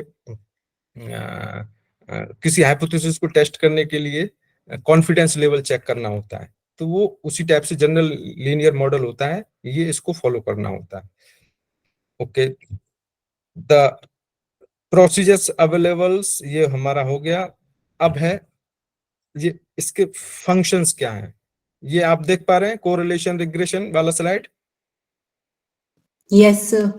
ओके, तो जैसे ही स्टैटिस्टिक प्रोसीजर में जाएंगे हमें ये सारी चीजें करने के लिए मिलेंगी, उसमें हमें ये ऑलरेडी ऑप्शंस अवेलेबल होंगे कि आप कोरिलेट करना चाहते हैं, रिग्रेशन करना चाहते हैं, लॉग लीनियर में वे में इसको डेटा को शो करना चाहते हैं, क्लासिफाई करना चाहते हैं। जैसे अभी बताया था किसी ने कि वो किसी सप्लीमेंट का ह्यूमन की एफिशिएंसी को चेक करना है, तो आप उसमें वेरिएबल ले लीजिए, मेल फीमेल ले लीजिए, दोनों का करिए, कंपैरिजन करिए, टाइम के अकॉर्डिंग करिए, डोज के अकॉर्डिंग करिए। वो वेरिएबल्स आपको चूज करना होता है कि कई बार ऐसा होता है कि आपने एक ही तरीके का डोज सभी पे इम्प्लीकेट किया, कोई इफेक्ट नहीं आया। तो आपने अगर पहला डेटा एनालिसिस किया है तब आप सोच सकते हैं कि भाई सिंगल डोज का कोई फर्क नहीं हो रहा है, यानी कि ये जो कंसंट्रेशन है ये काम नहीं कर रही, क्योंकि सभी में रिजल्ट, सभी ग्रुप में रिजल्ट कोई चेंजेस ही नहीं आए। अगर एक में भी चेंजेस आ जाए तो हो सकता है कि हाँ ड्रग काम कर रही है, लेकिन एक पर्टिकुलर ग्रुप के लिए वो सफिशिएंट नहीं है। फिर क्या करेंगे आप? डोज डिपेंडेंट बनाएंगे। अब ऐसा तो नहीं है कि पहले 10 किया, फिर 20 किया, 30 किया।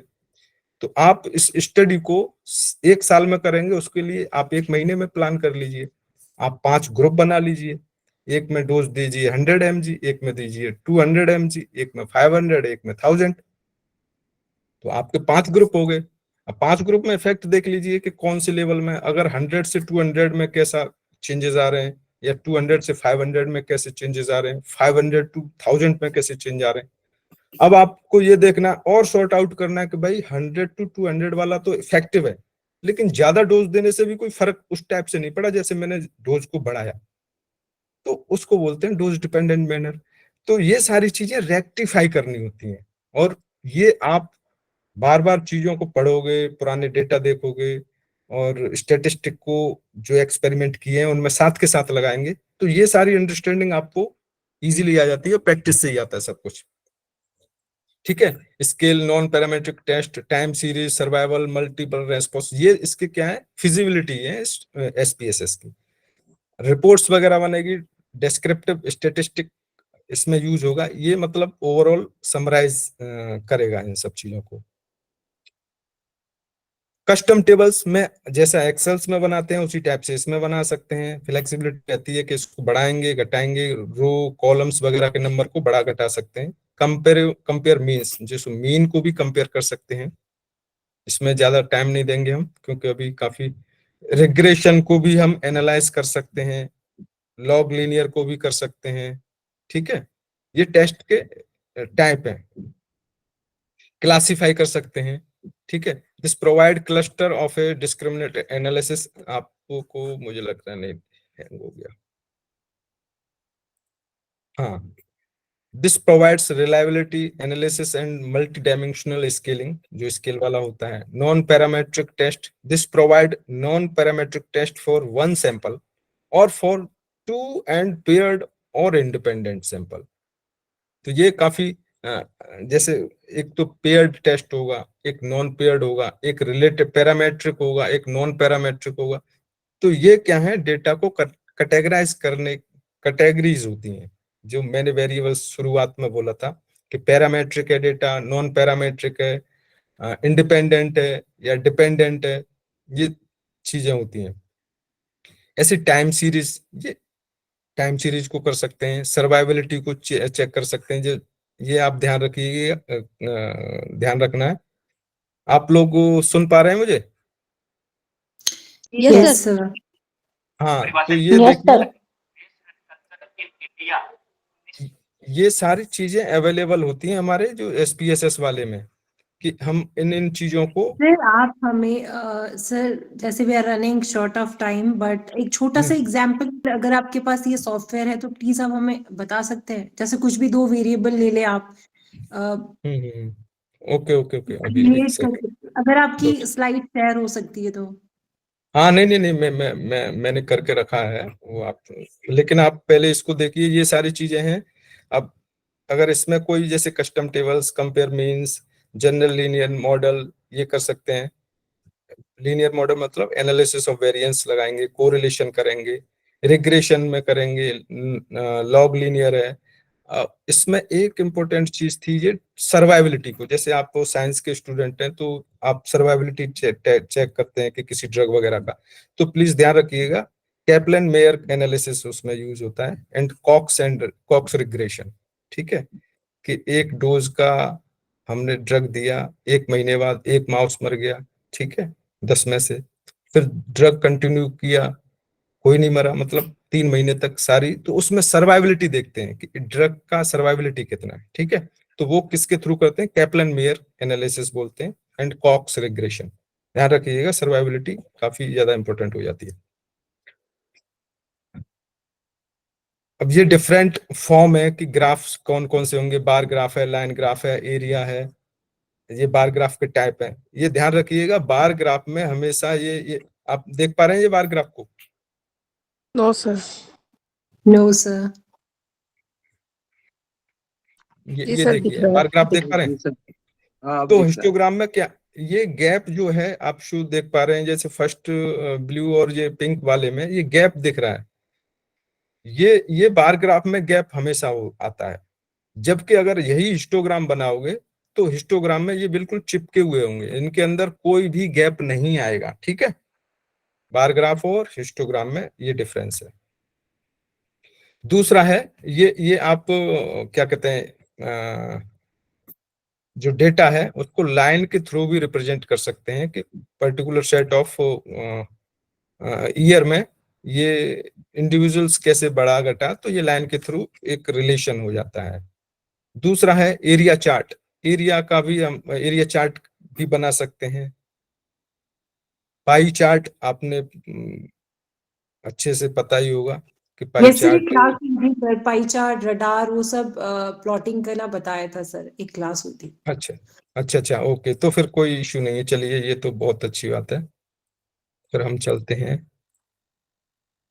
पेरेटो। ये पता है आपको पेरेटो चार्ट क्या होता है? No sir. No, sir. No, sir. हाँ, No. No. पेरेटो चार्ट कुछ नहीं, कई बार मतलब क्वेश्चंस वगैरह पूछ लिया जाता है, बाकी उसमें इसका कोई ऐसा एसएच यूज नहीं है। पेरेटो चार्ट एक जनरल इस टाइप का ही चार्ट होता है, बस इसमें क्या है कि ये लाइन ऐड कर दी जाती है जो आपके बार ग्राफ होते हैं, यानी कि ईच बार को लाइन के थ्रू रिप्रेजेंटेशन दिया जाता है। तो Pareto chart is a type of chart that contains both bars and line graph. ध्यान रखिएगा, बार ग्राफ भी होता है और लाइन भी होता है। ठीक है, और इंडिपेंडेंट जो इंडिविजुअल वैल्यू होती है उसको रिप्रेजेंट करता है जो लाइन वाला होता है। ठीक है, पेरेटो चार्ट हो गया, ये डिफरेंट फॉर्म हो गए। प्लॉट हो गया, PP plot, Q plot and sequence, ये शायद आपको करा दिया है क्या? ये आपको आप लोगों को करा दिया है क्या, पीपी प्लॉट? नहीं सर, ऐसे ये प्लॉटिंग ऐसा नहीं सर, बस हमें चार्ट्स वगैरह कैसे डिफरेंट डिफरेंट मतलब उसे प्रेजेंट करने के वो बताए थे सर। देखो, पीपी का मतलब होता है proportion of the variable distribution against the cumulative proportion, यानी कि पीपी मतलब होता है प्रपोर्शन। ये थ्योरेटिकल है, बाकी ऐसा ऐसे कुछ नहीं है। आपकी जो एग्जाम वगैरह होता है या फिर कहीं भी जो रिसर्च मेथोडोलॉजी का क्वेश्चन वगैरह है, तो वहां जरूर थोड़ा मिल सकता है आपको बेनिफिट। पीपी प्लॉट क्या होता है प्रपोर्शन में, क्यों क्या क्वालिटी के बीच में होता है, variables distribution against the quantity quantiles of the normal distribution. ठीक है, ये नॉर्मल डिस्ट्रीब्यूशन को क्वांटिलाइज करने के लिए होता है, और ये पीपी प्लॉट प्रोपोर्शन के लिए होता है, कम्युलेटिव प्रोपोर्शन, बस इससे ज्यादा कुछ नहीं। प्रोबेबिलिटी का ये रिग्रेशन लाइन हो गई, इससे पॉजिटिव वे में जा रहा है या नेगेटिव में जा रहा है, तो वो जो पॉजिटिव में होगा वो पॉजिटिव वाला कहलाएगा, और जो नेगेटिव में होगा वो नेगेटिव रिग्रेशन कहलाएगा। ठीक है, सर कोई ग्राफ आप बता रहे हो कि इस पे शो हाँ। नहीं हो रहा है?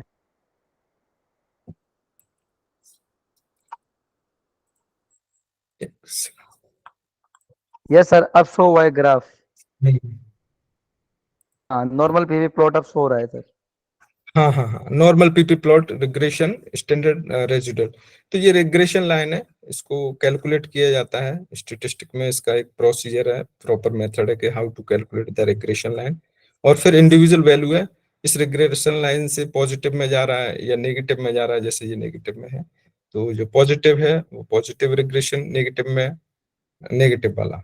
ठीक है, ऐसे ही क्यू वाला है, ये दिख रहा है क्यू वाला, एक सेकेंड, इस जी पे सर, दिख हम रहा है। ज्यादा इस पे हम ज्यादा टाइम सीरीज, ये हो गया टाइम सीरीज में इस टाइप का, जैसे साउंड रिकॉर्डिंग होता है इस टाइप के ग्राफ बनते हैं, क्रॉस करेक्शन। ठीक है, अच्छा, मैं 10-12 मिनट के लिए अभी उसको दिखाऊंगा आपको। तो ये देखिए कैलकुलेशन, अब आता है advantage of using SPSS in research studies. तो इसका एडवांटेज क्या है? ठीक है, एक तो क्या है, यूजर फ्रेंडली इंटरफेरेंस है, कंप्रेहेंसिव स्टैटिस्टिकल एनालिसिस है, ये इसकी क्वालिटी है, डेटा मैनेजमेंट करता है, आउटपुट कस्टमाइजेशन, आउटपुट जो डेटा है आप उसको कस्टमाइज कर सकते हैं, तो इन सब चीजों को देखते हुए हम कह सकते हैं कि SPSS offer a user friendliness that most packages are only now catching up to. It is a popular, and though that is certainly not a reason for choosing a statistical package. Many data sets are easily lodged into and other program. मतलब जो other software हैं उनसे इसमें थोड़ा बहुत क्या कहते हैं चीजें यूजर फ्रेंडली हैं, क्योंकि ये बहुत पहले से बना हुआ है और इसको काफी यूज करते हैं लोग, तो यूजर फ्रेंडली बना हुआ है। बट अदर जो मैंने बताए हैं ओरिजिन और ग्राफपैड, वो भी काफी पीक पर हैं, स्पेसिफिकली जो साइंस वाले फील्ड में। अब इसके कुछ डिसएडवांटेजेस भी हैं ऑफ यूजिंग SPSS के। तो ये फॉर एकेडमिक्स यूज SPSS, ये मतलब थियोरेटिकली, लेकिन आप इन सब चीजों को ध्यान रखिए। कॉस्ट वाला सबसे पहले क्या है कि ये कॉमर्शियल सॉफ्टवेयर पैकेज है।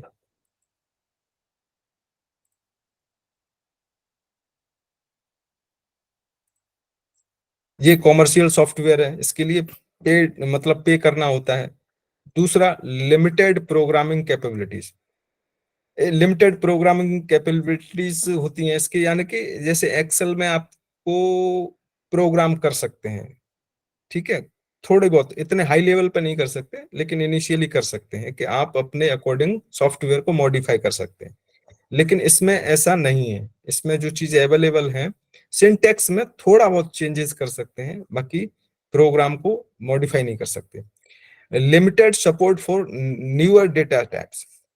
SPSS may not provide support for newer data types such as big data and streaming data, which can limit its applicability in some research studies. यानी कि जो नया डेटा होता है उसको अगर आपको सुपर इम्पोज करना हो, उसके साथ पे क्या कहते हैं चेंजेस देखने हो, तो ये उसके लिए उतना इफेक्टिवली नहीं है। Limited reporting capabilities. SPSS does not have built-in reporting capabilities, which means that researchers may have to export their data and use other software to create reports. ये वाला आप देख पा रहे हैं, जैसे सभी सॉफ्टवेयर के साथ होता है। अब ये बताइए, कोई रिपोर्ट थोड़ी ना लिख देगा आपका, भाई रिपोर्ट तो आपको ही लिखनी पड़ेगी। ये तो केवल डेटा को एनालिसिस करके और ग्राफ फॉर्म में, टेबल फॉर्म में, चार्ट फॉर्म में वो दे देगा, और आपको टेस्ट भी लगा देगा कि टी टेस्ट के बेसिस पे आपके ग्रुप के साथ ये वाली ड्रग ज्यादा इफेक्टिव है कंपेयर टू अदर ग्रुप के, यही तो बता सकता है। बट कैसे उसको लिखना है ये तो आपको ही करना पड़ेगा। तो overall SPSS is a powerful tool for statistical analysis in the social science, but it's a cost and limitation should be considered when deciding whether to use it in a research study. Means वही है कि केवल cost की वजह से, क्योंकि commercially ये available paid basis पे होता है, तो ये इसका एक ही ड्रॉबैक है। बाकी ऐसा कोई लिखने के लिए आपको नहीं आएगा। आप इस चीज को देख पा रहे हैं, इस स्लाइड को, how to write a research report. जी सर। हेलो। तो अभी तक क्या है, हमने SPSS की फंक्शनैलिटी के बारे में पता किया, उसके यूजेस, उसकी जो डायमेंशन है, वो सारा डेटा आउटपुट आ गया, उसके एडवांटेज डिसएडवांटेज डिस्कस हो गए। अब नेक्स्ट लेवल होता है कि ये सारी चीजें आने के बाद आप रिपोर्ट कैसे लिखोगे, ठीक है। तो ये कुछ सेट ऑफ वो है कि कवर पेज होता है, टाइटल लिखना होता है, डेट होनी चाहिए कवर पेज पे, रिसर्चर नेम होना चाहिए और supervisor name as well as institute, ठीक है। नेक्स्ट में क्या, कंटेंट्स एंड एग्जीक्यूटिव समरी। फिर आपको समराइज करना होता है कि जो हमारी रिसर्च थी उसकी फाइंडिंग्स क्या है ओवरऑल। आप उसको ऐसे तो बोलोगे नहीं कि भाई ये मेरे 3 साल का काम है और ये रहा टेबल पे, आपको जो चीज समझना है समझ लो, मैं नहीं बता रहा। तो ये नहीं होना चाहिए ना, आपको उसको समराइज करके बताना होता है। समराइज इन द सेंस कि उसको ग्लांस में 2 मिनट में समझ में आ जाए कि ओवरऑल तुम्हारी स्टडी किस पे थी, क्या बेस्ड थे और क्या तुम्हारा इन्फ्रेंस आया। तो वो समरी वाला पार्ट है. It should be like a summarise. कुछ उल्टा सीधा ये लेंदी जार्गन्स वगैरह वो नहीं होना चाहिए.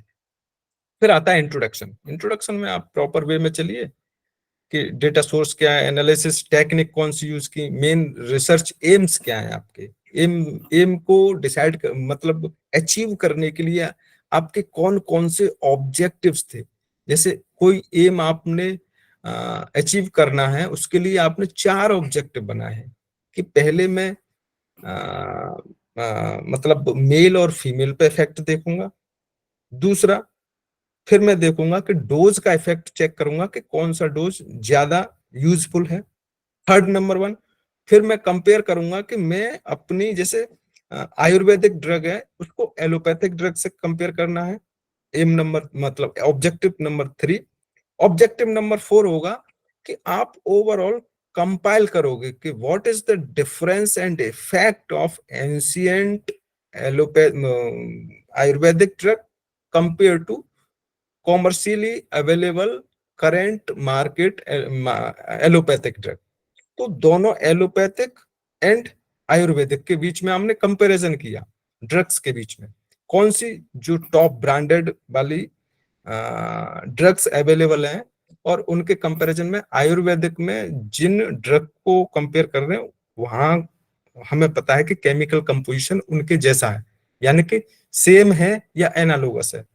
तो वो चीज आपने की, वो आ गए आपके ऑब्जेक्टिव्स के अंडर में. फिर आता है डेटा एनालिसिस. आपने डेटा एनालिसिस कैसे किया है? डिस्क्रिप्टिव मतलब पहले तो आप डिस्क्रिप्शन लिखेंगे उसको राइटिंग फॉर्म में, टेक्स्ट फॉर्म में. फिर आप उनको क्या कहते हैं क्वेश्चंस के बेसिस पे. जैसे अभी कोई फूड टेक्नोलॉजी से थे तो वो क्वेश्चंस बना सकते हैं, क्वेश्चन फ्रेम कर सकते हैं डेटा को कलेक्ट करने के लिए कि भाई आपने इसका टेस्ट कैसा है, आप कितने दिन यूज करते हैं इस दवाई को, या फिर इसमें कौन सा कैसे इसको इम्प्रूव किया जा सकता है. यानी कि चॉकलेट फ्लेवर है, बनाना फ्लेवर है, मैंने 10 लोगों को चॉकलेट फ्लेवर के साथ दिया, 10 को बनाना के साथ दिया, 15 को स्ट्रॉबेरी के साथ दिया. तो ओवरऑल मेरे पास एक कहते हैं ना कि रिसर्च क्वेश्चन जो मैंने दिए, उस क्वेश्चन के बेसिस पे मैं एसेंस निकालना चाहती हूँ कि मार्केट में कौन सा फ्लेवर ज्यादा पसंद है. ठीक है. तो ये अब जैसे आपने प्रोटीन का पाउडर है. अब प्रोटीन जनरली कोई लोग नहीं खाता है कि भाई वो कड़वा होता है, ये होता है, लेकिन आप उसको फ्लेवर के साथ यूज करते हैं तो इजीली उसको लोग कंज्यूम करते हैं. तो ये क्या है, जैसे मार्केट जो आपका इन्फ्रेंस है, डेटा एनालिसिस है, उसके बेस पे आपने कोई मार्केट प्रोडक्ट लॉन्च किया. ये आपका क्या हुआ, कंक्लूजन हुआ. तो इन सब चीजों को आपको कैसे सिमेट्रिक वे में लिखना है, तो ये कुछ सेट ऑफ स्टेप्स हैं जो आप रिपोर्ट राइटिंग के टाइम में ध्यान रख सकते हैं. हेलो, आप देख पा रहे हैं इसको? Yes sir. हाँ, Yes, ये सोर्सेस हैं जो मैंने यूज किए हैं. अब मैं थोड़ा डेमोन्स्ट्रेशन देता हूं 10 मिनट के, कैसे हम लोग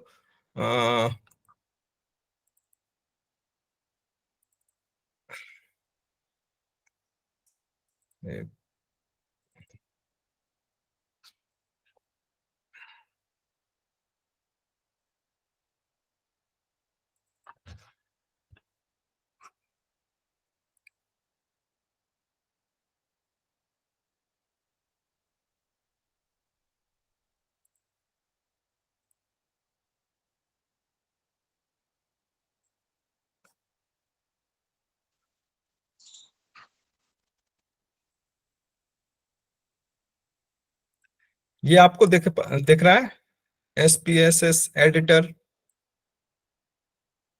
No, sir. नो सर, केवल सोर्सेस नजर आ रहे हैं. एक सेकंड.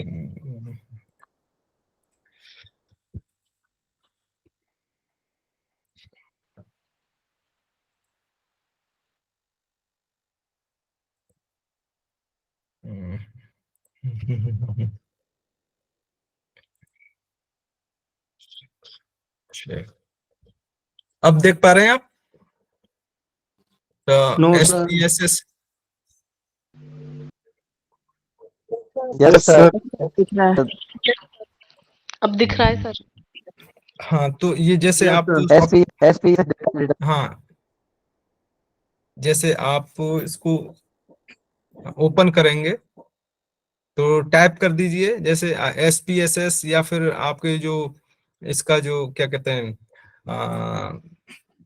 आइकन होता है, उस आइकन पे क्लिक करेंगे, डबल क्लिक करेंगे तो वो अपने आप सॉफ्टवेयर ओपन होगा। SPSS जैसे SPSS 16 है, SPSS 16 को ओपन किया।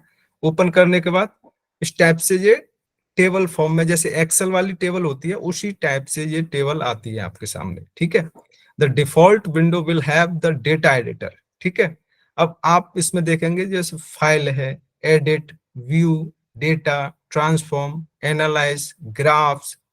ठीक है, ये सारे क्या है, इसके फीचर्स हैं। ठीक है, समझ पा रहे हैं आप? Yes sir. ओके, अब जैसे ब्लू कलर से ये शो कर रहा है, जैसे मेरा कर्सर इसको दिखा रहा है, इसमें हम डेटा को, वेरिएबल्स को यहाँ पे लिखेंगे। ठीक है, data view and variable view. इधर तो डेटा लिख दिया हमने, अब मैं इसके सामने लिखूंगा वेरिएबल्स। ठीक है, जो भी ऐड करना होगा। अगर मेरे को यहाँ से डेटा को इंपोर्ट करना है अपनी एक्सेल फाइल से, तो मैं फाइल में जाऊंगा और इंपोर्ट वाला ऑप्शन आएगा, वहां से मैं उसको इंपोर्ट करूंगा।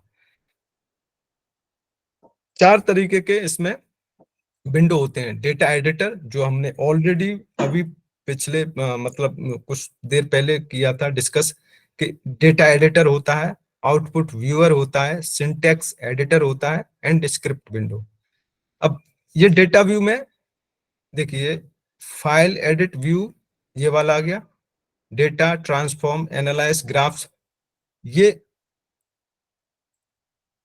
अब इनको हमने यहाँ पे, ये फर्स्ट वाली जो जो कॉलम है, इसमें जो वेरिएबल्स लिखे हुए हैं 1 2 3 4 5, ये क्या है, डेटा व्यू है। ठीक है, अब वेरिएबल्स वाले में, वेरिएबल्स इसके साथ क्या होंगे, डेटा व्यू हो गया। अब वेरिएबल हमने क्या दे दिया, नाम दिया है, टाइप दिया है, width, decimal, level, values, missing column, ये हमारे वेरिएबल्स मैंने चूज किए हैं। अब ये टाइप है, विड्थ है, डेसिमल है, ये क्या है, जनरली क्या है, मेजरमेंट से रिलेटेड है। तो वेरिएबल्स आपको चूज करने पड़ेंगे अपने पर्टिकुलर जो रिसर्च कर रहे हैं या फिर आप किसी प्रॉब्लम को सॉल्व कर रहे हैं उसके अकॉर्डिंग। ठीक है, अभी जैसे मैं डेटा व्यू में ले लेता हूं कि गेम्स। ठीक है, यहाँ पे गेम ले लिए मैंने। Yes sir. अब यहाँ पे मैंने कर दिया कि गेम में कौन, क्रिकेट है, बैडमिंटन है, बास्केटबॉल है, या फिर कुछ कोई और गेम चूज कर लीजिए। ये सारे क्या हो गए, वेरिएबल्स हो गए। तो डेटा एंड वेरिएबल्स। फिर आप उसके बाद ओपन करेंगे एडिटर, मतलब इसमें एडिटर का जो नेक्स्ट फंक्शन था वो कैसे करते हैं। अब यहाँ पे देखिए इस वाले में, data editor spreadsheet like system for defining, entering, editing and displaying data. जो एक्सेल में आपने काम किया है तो आपके लिए बिल्कुल भी समस्या नहीं है इसमें। यहाँ पर हमने डेटा लिखा था, ये वेरिएबल्स आए थे। फिर हमने यहाँ पे क्या कर रहे हैं, डेटा एडिटर। अब डेटा व्यू देखेंगे। अब ये वाली, जैसे ही आप उसको डेटा व्यू में क्लिक करेंगे, जैसे anxiety.sab, जो इसका सिंटेक्स यूज होता है .sab होता है। अब SPSS डेटा एडिटर में हमने ये पुट कर दी वैल्यू, जैसे ये वैल्यूज हमने सब्जेक्ट 1 1 1 2 2 2 3 3 3 4 4 ये टाइप किया। अब एंजाइटी ये इसमें है, ये दूसरा वेरिएबल क्या है, टेंशन का है। 1, स्कोर कितना हमने दिया, वो स्कोर का है, ट्रायल कितने टाइम पे हुआ। ठीक है, अब ये सारे हमारे पास डेटा और वेरिएबल्स का डेटा टेबुलर फॉर्म में है। अब मैं क्लिक करूंगा किस पे, ये ग्राफ वाले, ये सेक्शन है, ये दिख रहा है ग्राफ वाला, आपको दिख रहा है जहां पे मैं कर्सर को मूव करा रहा हूं।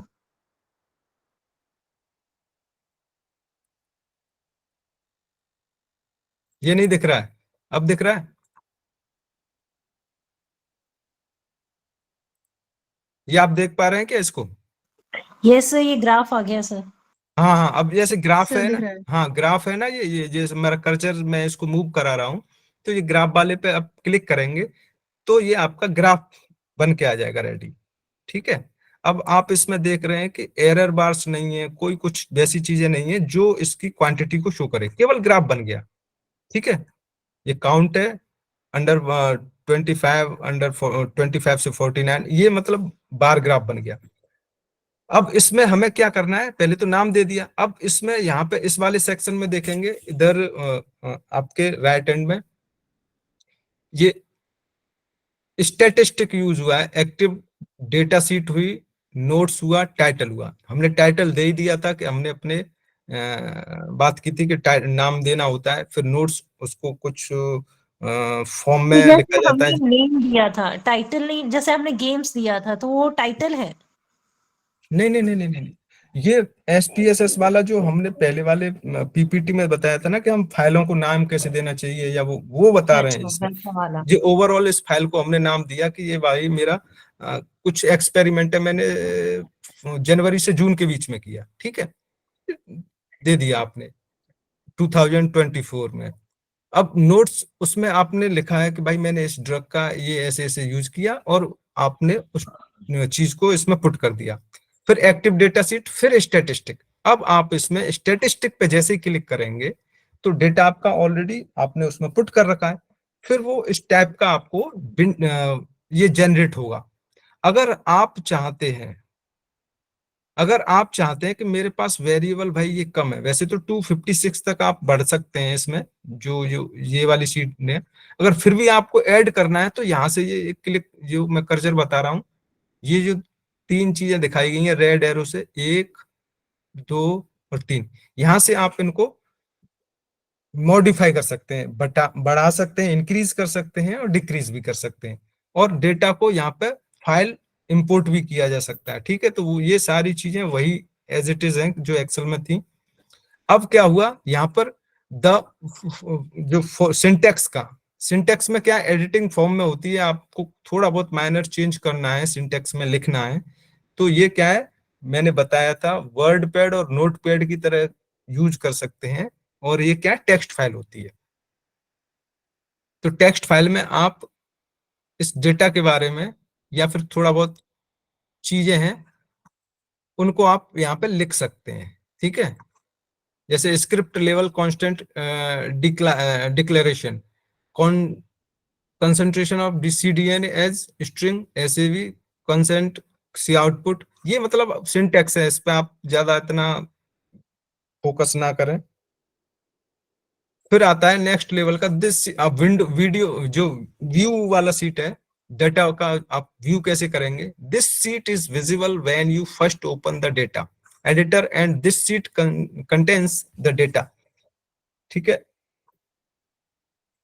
वेरिएबल्स और डेटा व्यू हमारे हो ही गए थे, विंडो टाइप ये ऑलरेडी हो गया था, विड्थ के ये हमारा ये ले लिया। ठीक है, अब स्टेटिस्टिक में हमने number of decibel, it has been less than, no this one, values level. अच्छा हाँ, फिर जो एक्स्ट्रा चीज होती है डिफाइनिंग द वैल्यूज, ये आप दिख रहा है डिफाइनिंग द वैल्यूज आपको, हेलो। यस सर, दिख रहा है सर। हाँ हाँ, तो डिफाइनिंग द वैल्यूज लेवल्स में इसमें क्या क्या क्लिक द सेल, ये एकदम एक्सेल की तरह ही है, कोई इसमें इश्यू नहीं है। सेल पे क्लिक करेंगे, ये आपको जो जो क्या कहते हैं कॉलम दिखेगा, आप उसमें कॉलम का वैल्यूज कर दीजिए कि कौन कौन से कॉलम चूज करते हैं। जैसे वैल्यू हमने लिख लिया 2, लेवल क्या किया फीमेल। ठीक है, अब इसमें इसका जैसे डेटा ये था, जैसे 1 2 3 4 5 6 7 8, ये 8 लोग हैं, जनिता, शैली, डोना, सैब्रिना, जॉन, मार्क, ये जेंडर है इनका। जैसे जेंडर को हमने दे दिया, 1 को दिया है मेल और 2 को दिया फीमेल।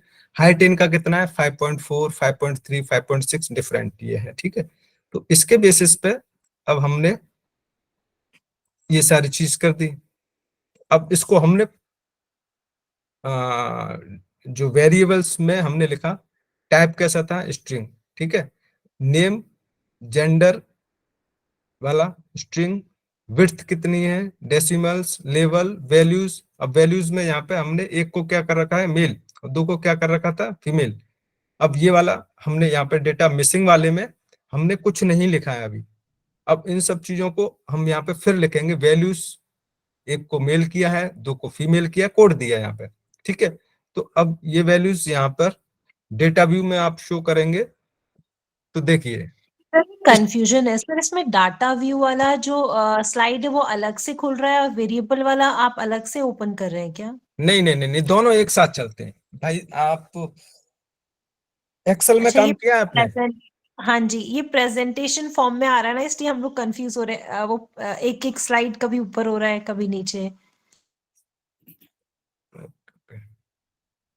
जैसे एक्सेल में आपने दो चीजें हैं, डेटा एंड वेरिएबल्स। मैंने बताया कि वेरिएबल्स के साथ ही आप स्टेटिस्टिक को एम्प्लाई करेंगे। जब हाँ जी, डेटा होगा, वेरिएबल्स कौन कौन से यूज करते हैं, तो डेटा और वेरिएबल एक साथ ही आएंगे। डेटा में आप एक्स एक्सिस पे क्या ले रहे हो और वाई एक्सिस पे आपके क्या है।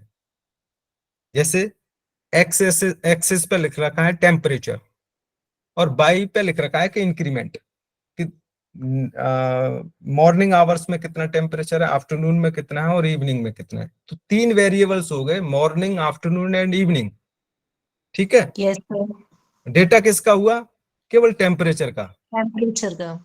हाँ, अब समझ पा रहे हैं डेटा व्यू क्या करना है। वेरिएबल्स हम Yes, डिफरेंट, sir. उसकी वेराइटी है, उनको हाँ स्टडी जी, करना हाँ है, जी, यस सर, ठीक है। ठीक, थैंक यू सर। अब जैसे अब इसका क्या है, हमें थोड़ा एडवांस फॉर्म में हमने यहाँ पे कोड वहां पे लिख दिया, क्योंकि इस प्रोग्राम को नहीं पता है कि आप क्या करने वाले हो। तो जो यूजर फ्रेंडली ये है कि वहां पर लोगों ने कोड कर रखा है कि आप जैसे मैंने चूज कर लिया कि मेरे को मेल और फीमेल का ही देखना है, ठीक है। तो यहाँ पे बाय डिफॉल्ट वो तो इसको एक और दो नंबर ही जानेगा, लेकिन मेरे जो आउटपुट विंडो होगी मुझे पता है कि एक नंबर का मेल है, दो नंबर का फीमेल है, कोड किया है मैंने। हो सकता है अगर यहाँ पे कलर के लिए हो, ठीक है, जैसे 4 कलर का इफेक्ट देखना है, तो यहाँ पे मैं एक को कुछ नंबर दूंगा, दो को कुछ दूंगा, तीन को कुछ दूंगा, चार को दूंगा। फाइनली आउटपुट जो विंडो होगी उसमें वो शो होगा। समझ रहे हैं, इजीनेस करने के लिए, डेटा को सर, इजी ये बनाने के लिए। वैल्यू, सर ये लेबल कहाँ करना है, कौन से टैब में जाके हमें करना है, जो आपका वैल्यू लेबल्स आ रहा है ना? एक सेकंड,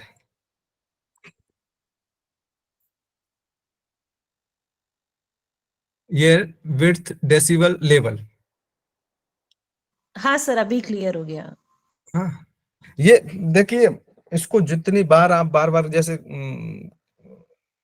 कंप्यूटर का काम है, इसमें ऐसा तो है नहीं है कि आप के पेज खराब होंगे या कुछ खराब होगा। आप रैंडमली किसी भी डेटा को बार बार करेंगे ना चीजों को, ये मत देखिएगा कि हाँ मेरी समझ में आ रहा है नहीं आ रहा है, बट अपने अकॉर्डिंग चीजों को पुट करके, तो वो सारी चीजें आप समझ पाएंगे अच्छे से, ठीक है।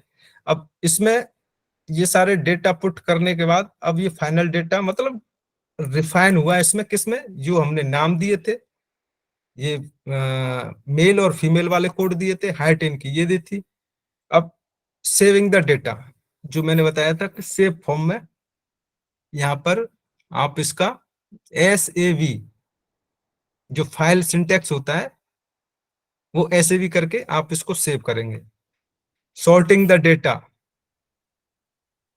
अब ये डेटा के देखो, define variance property, copy data properties, मतलब कि कहीं और दूसरी जगह से डेटा को आप डिफाइन डेटाबेस, ये क्या है, इसके फंक्शंस हैं। आप जिसको जितना एक्सेस करेंगे समझेंगे उतने ही आपको इजी चीजें होती जाएंगी। अगर आप ऐसे देख के बोलोगे कि भाई एक साथ सारी चीजें, क्योंकि फंक्शन ये आप खुद देखिए, इसमें बहुत सारी चीजें होती हैं, बारी सर बारी ये से आप एक शॉर्ट आउट ऐसा कर रहा है, मींस ये तो प्लेगैरिज्म जो होगा उसको भी चेक कर सकता है कि कितना बाहर से आपने कॉपी किया है, कितना है ना? प्लेगरिज्म से, प्लेगरिज्म के लिए वो सिर्फ प्लेगैरिज्म, हाँ, वो उसके लिए तो ये तो डिफरेंट कॉपी हो रहा है। डिफरेंट सॉफ्टवेयर है। ग्राफ में कोई कॉपी थोड़ी ना है, हाँ, वो तो ग्राफ में या डेटा प्रेजेंटेशन, में। ठीक है सर। आपका जो आपने जो टेक्स्ट में लिखा है, देखिए प्लेजरिज्म को सॉफ्टवेयर के ऊपर नहीं छोड़ना चाहिए, मेरा जहां तक मानना है, जो मुझे लगता है। आप लोग खुद अपने आप में देखिए कि हाँ मैं क्या कर रहा हूँ, क्योंकि एक बार आपका थीसिस सबमिट हो जाएगा, ठीक है, आपको डिग्री अवार्ड हो जाएगी, लेकिन वो रिकॉर्ड में है, और रिकॉर्ड जब तक रहेगा जब तक गूगल रहेगा।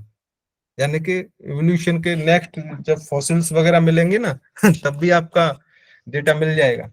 तो कोई ऐसा ना कहे कि हाँ इन्होंने यहाँ से जो चीज की थी वो चीज की, कुछ शॉर्ट लेवल पे है, टेक्स्ट है, रिव्यू है, जो वो पुरानी चीजें हैं वो आप कंसीडर कर सकते हैं, लेकिन जो कंक्लूजन है, जो समरी है, वो आपको अपने बेस पे लिखनी चाहिए। आपने क्या अचीव किया, क्या क्या फाइंड आउट, जो फाइंडिंग्स थी आपकी स्टडी की।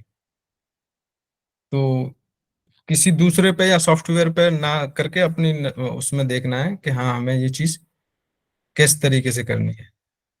जी सर। हम्म। अच्छा, कुछ देखिए, एक वीडियोस था, ये एक्चुअल में मेरा सॉफ्टवेयर ये पेड है, मेरे पास लाइसेंस है, लेकिन इंस्टीट्यूट का है तो वो यहाँ पे ओपन नहीं होता है, ठीक है, इंडियन कौन यहाँ पे, लेकिन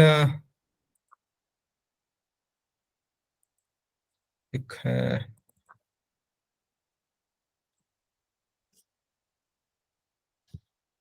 एक सेकंड,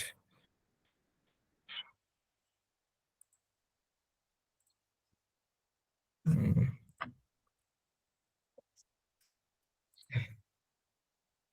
अम,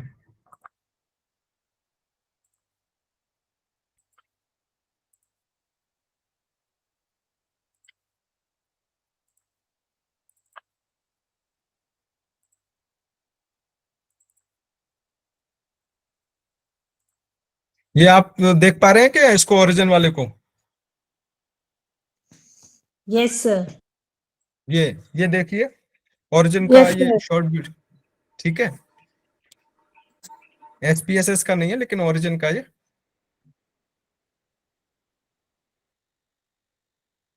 सुन भी पा रहे हैं क्या आवाज को? Yes sir. Yes, sir. हाँ, तो ये यस कुछ वीडियोस हैं, ओरिजिन सर अवेलेबल ओपन रहता है तो। जी जी हाँ, क्वेश्चन करें।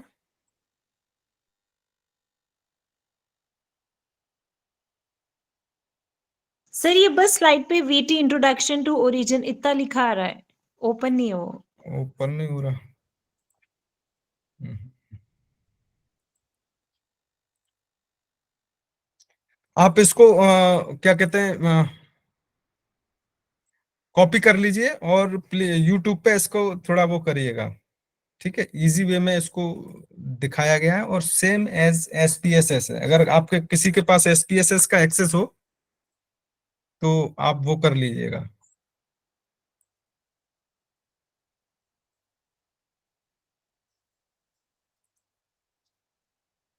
ये मूव नहीं हो रहा है,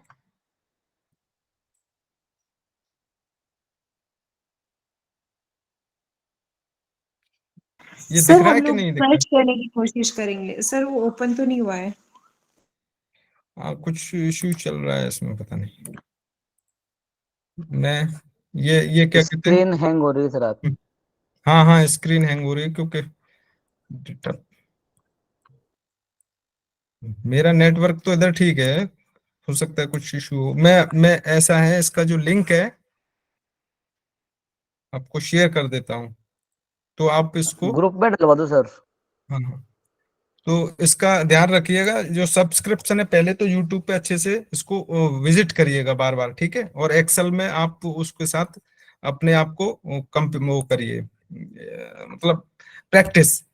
और जब चीजें हो जाए ना, तो आप रिसर्च का कितना डेटा वगैरह हो गया, उस टाइम आप इसको क्या वो लेना, सब्सक्रिप्शन 1 महीने के लिए होता है, तो उसमें आप लोग वो कर सकते हैं।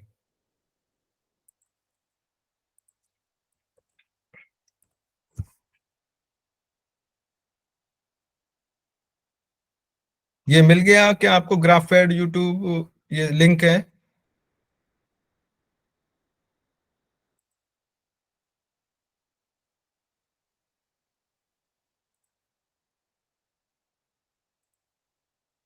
सर आपने लिंक कहाँ पे शेयर किया है? हाँ, मैं एक सेकंड। मैसेज में किया है सर ने। मिल गया। जी सर, मिल गया मैसेज में। हाँ, आप लोग इसको विजिट करें। एसपीएसएस जस्ट इसी टाइप का है, और साइंस वाले में ये वाला काफी यूज होता है, ओरिजिन एंड ग्राफपेड। और आप क्वेश्चन पूछ सकते हैं, कोई भी आपकी क्वेरीज हो।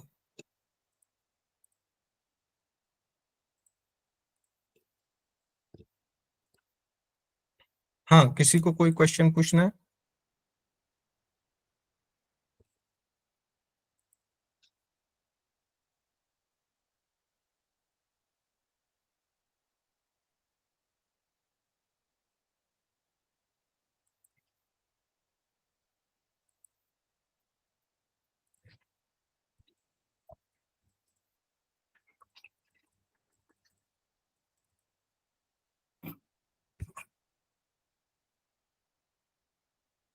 कोई भी क्वेश्चन हो आप पूछिए। No sir.